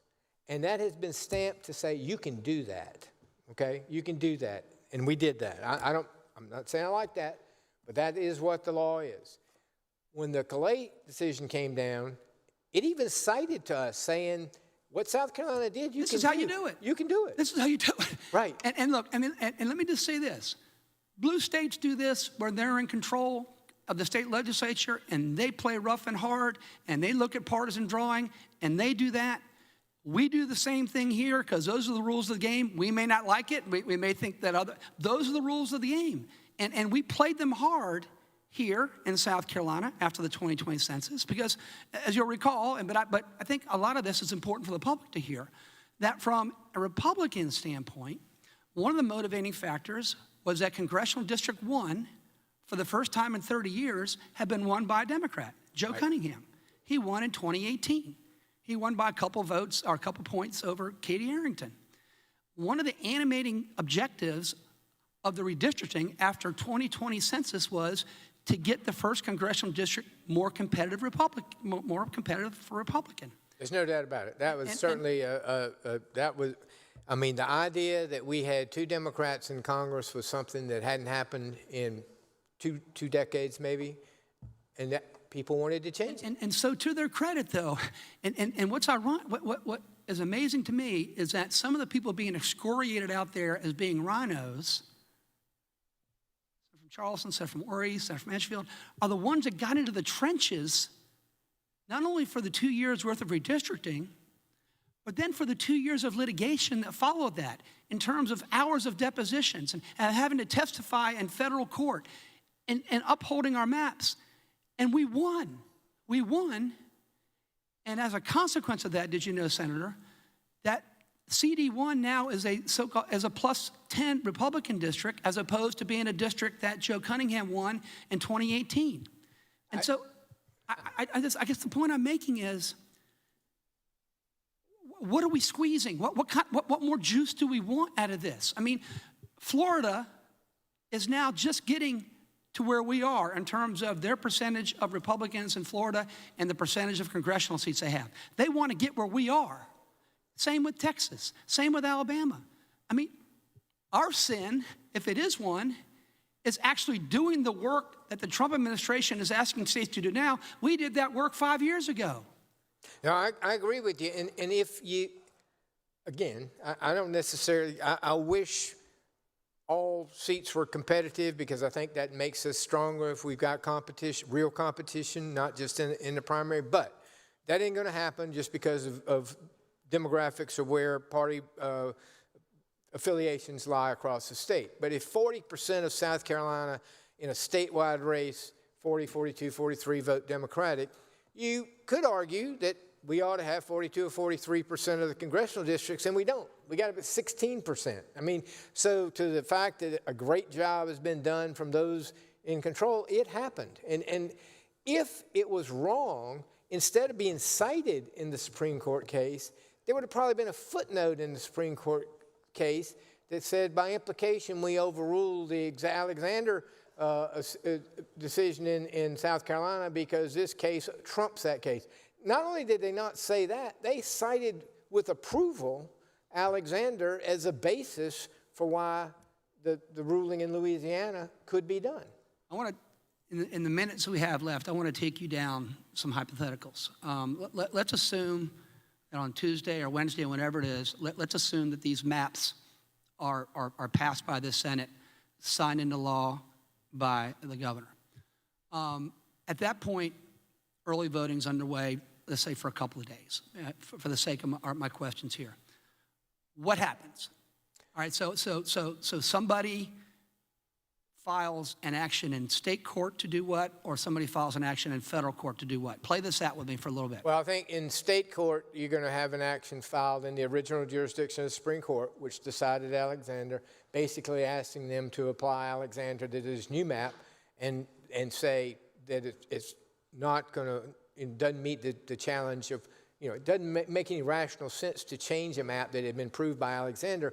But I think the challenge is going to come from several potential areas. One is going to be that the military votes are being disenfranchised. One is going to be that the timetable creates voter confusion and we shouldn't stop an election that's underway. I mean, there is some federal case law about the fact that if you're going to challenge it, you can challenge them, but not an election that's already underway. And then you're going to, what I think people might be missing about this process is whatever actions, and there may well be an action filed in federal court as well. I think the one that has a greater chance is one filed in state court. Let's talk about that for a moment. So somebody files it. What's the relief? What does the court do? So say there's a plaintiff, and the plaintiff files a case against, I guess it would be against the General Assembly, right? And maybe the governor, maybe some others, and then let's assume that it gets accepted by the South Carolina Supreme Court in its original jurisdiction. What is the relief that a plaintiff would ask for? And what is the potential immediate relief? Because we got an election ongoing here. We have early voting. You've got a primary proper coming up. So what is asked for, and what is the relief that the Supreme Court can or could give? All right, I think ultimately one thing that could be asked for is for the court to reject the map that we might pass on Wednesday. And just so an injunction. Right. The other could be to say, okay, you can do that, but you can't apply it to this election. You can have this map, but it won't take effect until 2028 because we refuse to enjoin the election, okay? So first of all, the first option would be to enjoin the maps outright and let the elections proceed based on current maps. You're either going to enjoin the map or you're going to enjoin the election. I mean, you can join the June primary. You could say, the court could say, we are declaring that the congressional race in the June primary is not going to take place, and it can go ahead in August. That would be if the lawsuit were rejected. That's what would happen. Okay. If they enjoined the map, they might just temporarily enjoin the map and saying it doesn't apply to the June primary, but it can go forward next time there's a congressional race.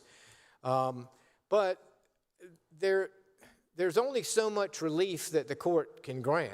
And I guess the simple terms, they're either going to let the election go forward in June and refuse to stop the voting on the grounds of the several federal cases that said basically that this map that you pass comes too late.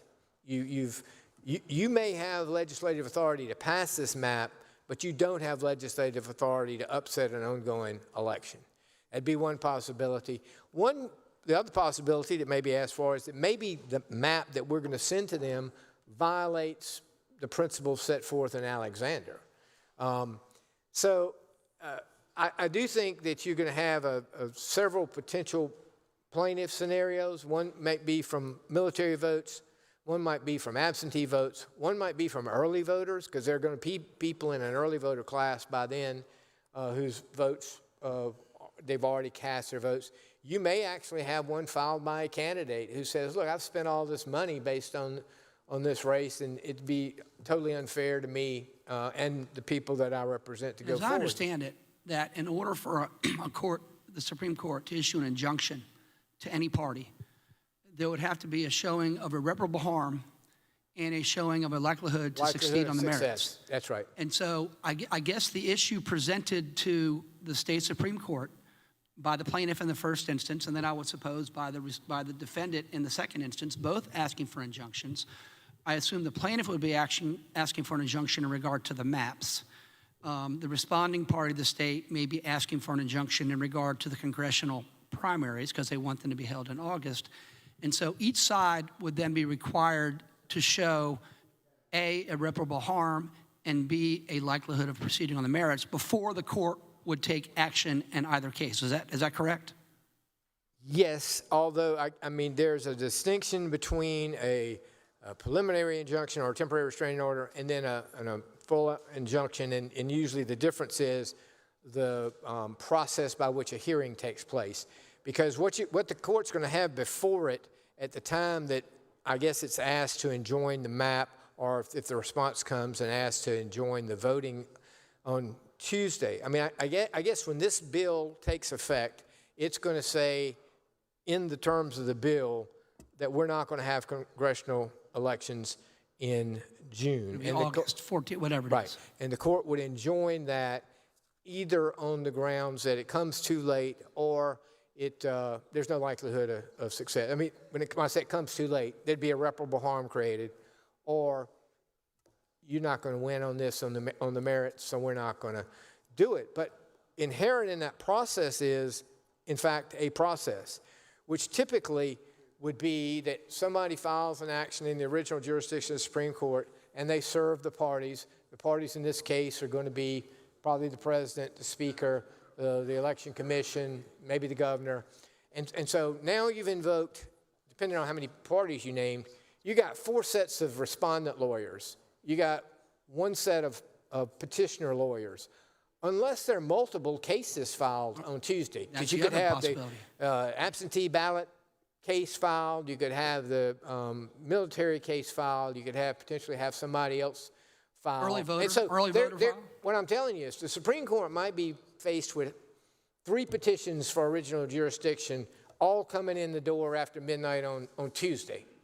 All right, somebody's got to read those, right? You know, the law clerks are burning the candles, reading those, and generally speaking, the first thing that the court will do is they will set a briefing schedule.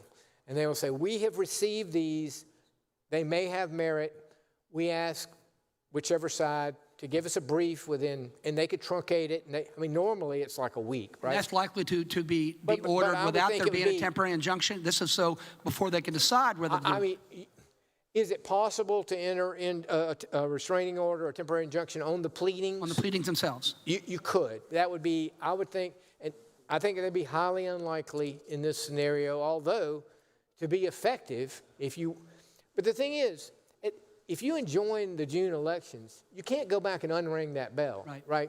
And so I think there's going to be a certain default to, hey, people not enjoining. Right, to people are voted, their vote's in the box. Before we decide that there's a meritorious claim, we'd like a little bit of briefing on that. So and they could really truncate. I don't think they'd give you 6 hours, but I think that what they're not going to do is they're not going to summons all the lawyers over to the Supreme Court and sit them at the different tables and say, stand up and make your argument. They're not going to do that. Right. Because the respondents, even though they might anticipate what these lawsuits are going to say, they're not going to have time to have done some legal research and written a meaningful brief. And if anything we know about a truncated process is you get a bad result. I mean, that's what we're involved in right now. So they're going to say 24 hours, 48 hours, 72 hours. And then the other side, they're going to say, now you get another 24 hours to respond. And typically what they would say is, we would like y'all to be in our chambers on Saturday for oral arguments. And then they're going to have to hear those and digest them, and then they're going to have to write an order. That part of the process may take as long or longer than the part of the process we've just engaged in. And all the while, there's early voting. Either people are voting or they've enjoined the election and you can't unring that bell. And what if they do enjoin the election and then after they've read everything says, you know, you really don't have a chance of winning? You can't go back and say, okay, everybody go back and pretend, just turn the clock back and pretend it's June. I think there is going to be an inference that the elections that were set in law go forward, okay? I could be wrong about that. Obviously, I'm not on the Supreme Court, don't want to be on the Supreme Court, but I think that the notion that that these elections that have been scheduled out way in advance, that people have filed timely, they've conducted campaigns, military ballots are out, absentee votes are in, early vote has been ongoing. There is going to be a high bar, a real high bar, to shut that off based on just a quick review of the pleadings that they would read for the first time after midnight on Tuesday or Wednesday morning or whenever it might be. Okay. All right, let me, so while this is going on, take me over to the federal court and what might happen in the federal court. Would the issues be joined differently? Would there be different timetables? Would be different briefings? I think the federal court case would be more, in the line of, does this map adhere to the principles set forth in the Louisiana case? It would be, I don't think the federal courts, I think the higher likelihood that the stopping or starting of the election is going to take place is going to happen across the street. Not to say that the federal courts don't have equal jurisdiction with that, but they also tend to move more slowly in their process, and I'm not that familiar with it, but I don't think their process for issuing an injunction or getting involved are as nimble as the folks across the street. If it's going to happen. I mean, if it's going to happen, it's more likely to come from our Supreme Court. And quite frankly, I think it ought to, I mean, whatever the ruling is, I'm sort of with you on that. South Carolina should control South Carolina's destiny on things like this. And I would feel much more comfortable, whichever way it goes, getting a ruling from our Supreme Court, because they've already heard Alexander, right? They've already thought through this process. They've already looked at the map that's being upset. And actually, they're going to be looking at a map that they've blessed and being asked to say that something was wrong with it when they've already ruled that nothing's wrong with it. That in fact, they, I think, are going to be emboldened by the fact that the U.S. Supreme Court cited their work with approval. I mean, you know, it's not like I said, if there had been a footnote in the Louisiana case saying, based on our ruling today, the rulings in cases, including the Alexander case in South Carolina, may need to be looked at again. They didn't say that. In fact, they said almost the opposite of that was, we are basing our decision today that the Louisiana case needs to be revisited based on the work that the South Carolina Supreme Court did in Alexander. So if I'm the South Carolina Supreme Court, I'm thinking, wait a minute, they said we did good work. Why if we did good work, would we want to take it? And then they might look at the process. It'd be different if the process was that we had been debating this for 2 months and had come up with a process. Right. But if that had happened, we would have probably had done something way back to stop the vote. You know, because we could have passed a bill. There's nothing that says we have to always vote the primary in June. We could have passed a bill in March and say we've moved the primaries to August to give us time to consider redrawing a map, but we didn't do that. And the fact that we've already sent out ballots and people have responded to those ballots, and particularly military families and absentee folks that we know aren't going to be here, because it's going to be hard. Like I said, you can't go back. If you stop the June election, you can't later say I made a mistake about that. It would probably be easier to let the election go forward, and then if you find that it's meritorious, invalidate the June election for Congress and then say, we're going to do a redo in August, than to stop it. If you stop it, you can't start it back. If you let it go forward and ultimately you decide, you know, the legislature probably did have the power to do this, so we're going to invalidate that election and set up a new, and let the process go forward. I mean, I'm just thinking out loud here Sure, no, I about appreciate how that. that would work. But what I do know is our courts, I think all courts, but I know our court takes their work seriously, and they're not going to try and just willy-nilly throw out an opinion to be throwing out an opinion. And I also know that our court doesn't duck hard cases, okay? I mean, they reversed the Murdoch conviction. They reversed our pay raise. I mean, you know, they're not looking for an off-ramp. Struck down the heartbeat bill first Yeah, time. I mean, exactly. Yeah. They're not looking for an off-ramp. They're willing to accept the responsibility of being that third branch of government that guards jealously what's been given to them. And what's been given to them is to thoughtfully look at cases that come before them. And if it involves legislative action, they take that seriously, and they're going to take a look at it. So I just think that the odds, I mean, there's all this rush to get it to them by Tuesday or Wednesday.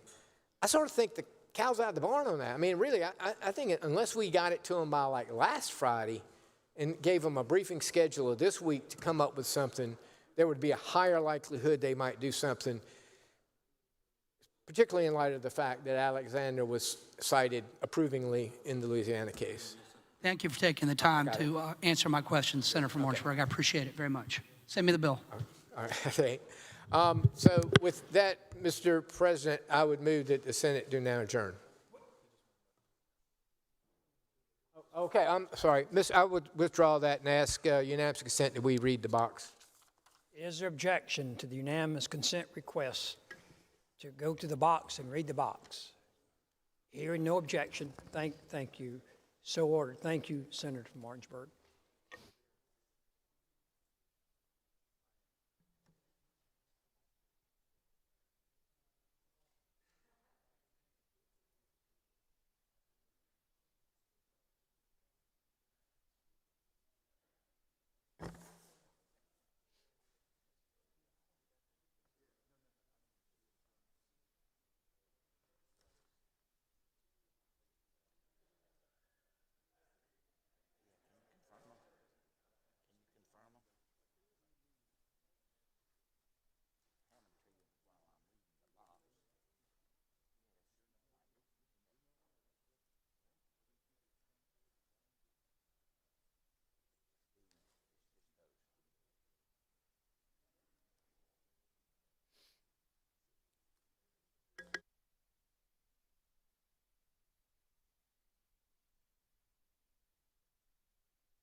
We have returned to the box. The reading clerk will read. Message from the House, Mr. President, members of the Senate. The report of Committee of Conference having been adopted by both houses and S.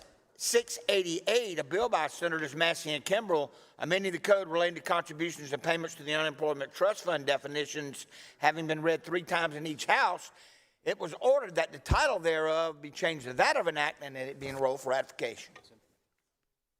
This message is being received as information.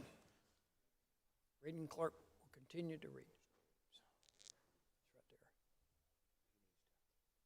Introduction of a concurrent resolution by Senator Grooms.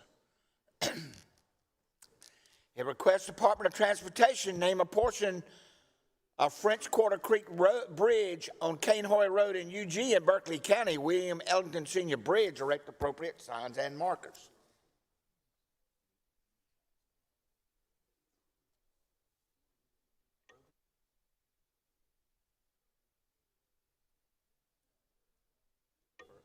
It's referred to the Transportation Committee.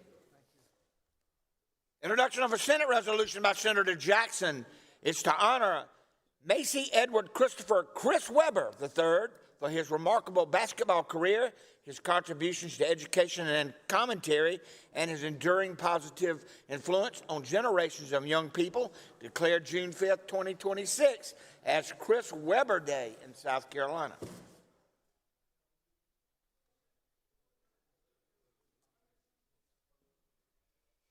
The resolution is referred to the Education Committee.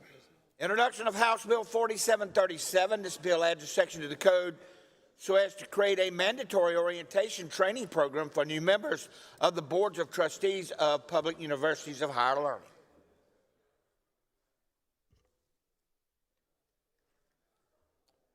The bill is referred to the Education Committee. House has returned to the Senate with amendments S 1043, bill by Senator Adams and others, enacting the Civil Air Patrol Leave Act.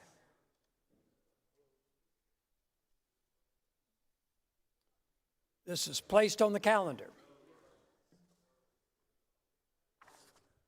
Message from the governor.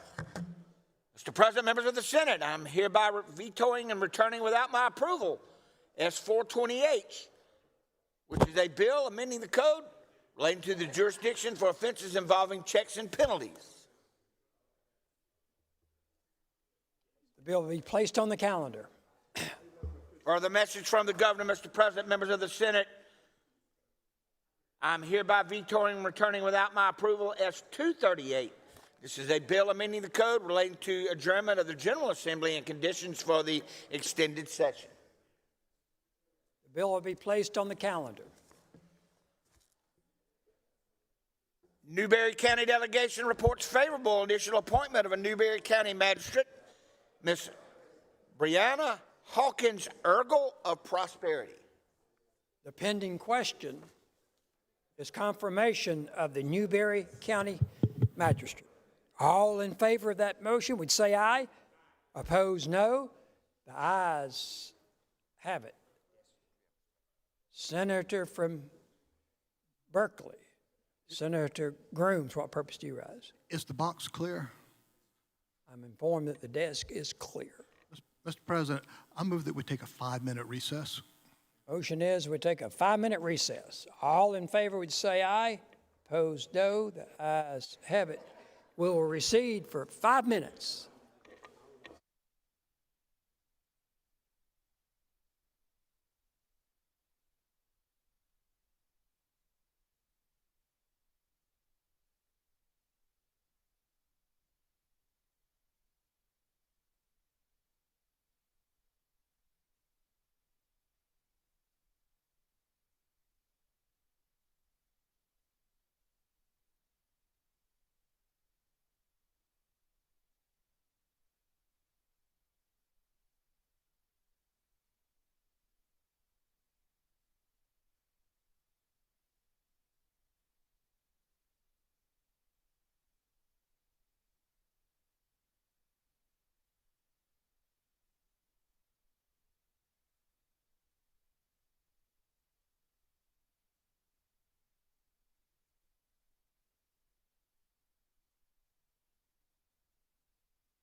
Senate is back in order, back in session.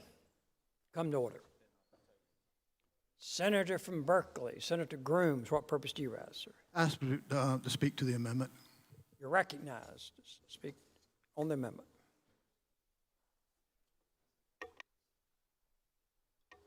Senator from Berkeley, Senator Grooms. Members of the Senate, I think we've gotten a little taste about how long it takes to debate an amendment. We have a number of amendments still to go through, and we also understand that early voting in person begins on Tuesday. We also understand that this process that we have, we've been called back into this special session by the governor of South Carolina asking us to move forward on these congressional maps and also to finish the work on the budget. The House began this work. It took them 2 days longer than some of us had hoped, and we find ourselves now under the rules of the Senate that we do not have enough time to pass the proposed congressional maps before early voting begins on Tuesday. Recognizing that fact, yesterday I gave notice to make a motion today to suspend our cloture rule, which would allow us to advance the bill more expeditiously. That motion failed. There may have been some movement within the body today, and I hope there has been, because I would like to see these maps become law. But I also do not want to disenfranchise any voters who will be at the polls on Tuesday morning. So, Mr. President. Senator from Berkeley. Under the previous noted motion from yesterday, I now move that the Senate suspend Rule 15 and ask for a roll call.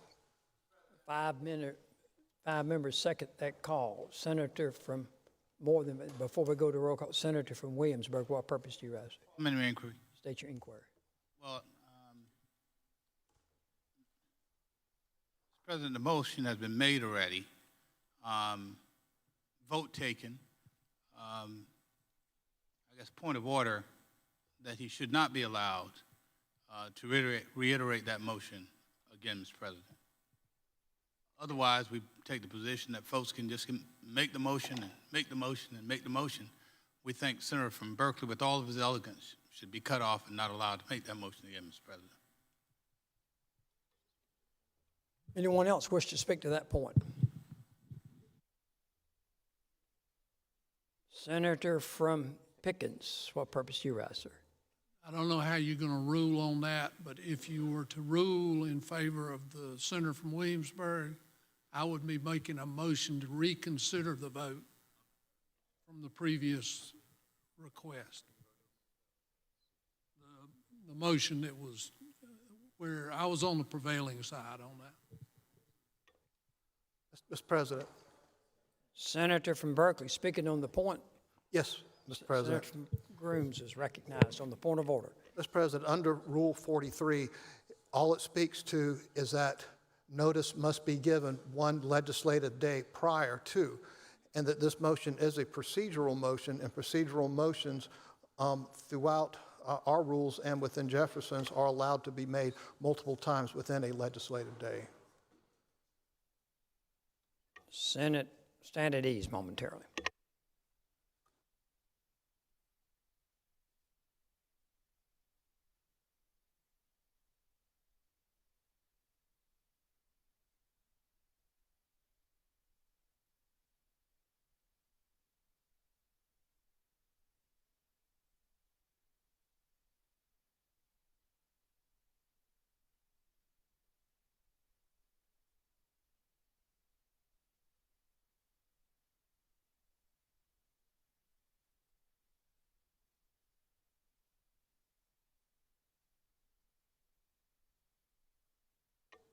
Senator from Williamsburg, what purpose do you rise? Unanimous consent request. State your request. Withdraw the motion.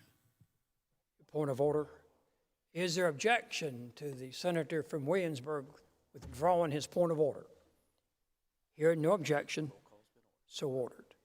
Roll call on the motion to suspend Rule 15 by the senator from Berkeley has been ordered. Clerk will ring the bell.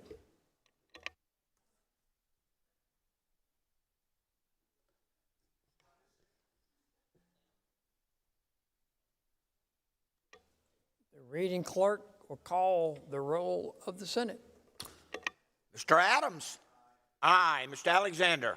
Aye. Mr. Allen? No. Mr. Bennett? No. Mr. Blackman? Not voting. Mr. Bright? Aye. Mr. Campson? No. Mr. Cash? Aye. Mr. Chaplin? Aye. Mr. Clymer? Aye. Mr. Corbin? Aye. Mr. Cromer? Aye. Mr. Davis? No. Mrs. Devine? No. Mr. Elliott? Aye. Mr. Fernandez has leave. Mr. Gambrell? Aye. Mr. Garrett? Aye. Mr. Goldfinch? Aye. Mr. Graham? Votes no. Mr. Grooms? Votes aye. Mr. Hembry? Not voting. Mr. Hutto? No. Mr. Jackson? No. Mr. Johnson? Aye. Mr. Kennedy? Votes aye. Mr. Kimbrell? Aye. Mr. Lieber? Aye. Mr. Martin has leave. Mr. Massey? Mr. Massey votes no. Mrs. Matthews has leave. Mr. Ott? No. Mr. Peeler?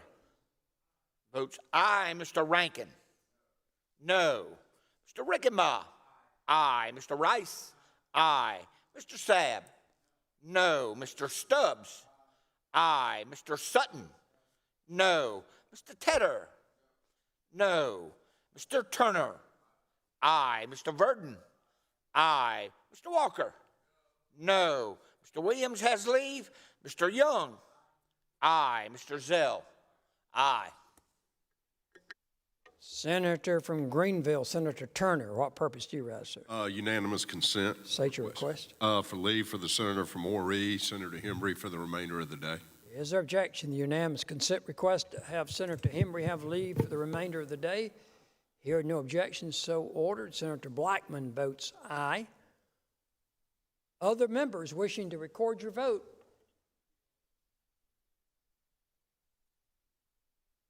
Further members wishing to record your vote? Final call. The polls are closed. The clerk will tabulate.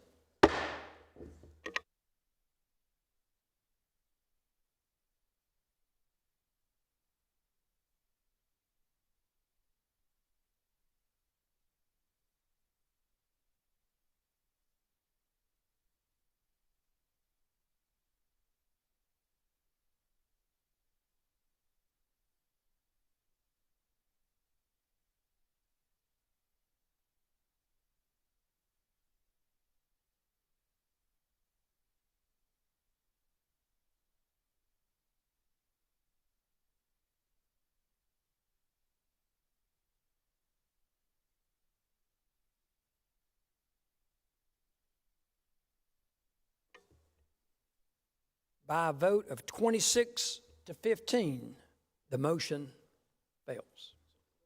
Senator from Berkeley, Senator Grooms, what purpose do you? I move the Senate now adjourn. Motion is the Senate do now adjourn. All those in favor of the motion would say aye. Roll call has been requested. The 5 members second to call. 5 members do not. Roll call. All those in favor of the motion would say aye. Opposed, no. The ayes have it. By previous motion, we are adjourned until 10 a.m. tomorrow, Saturday. Senate stands adjourned.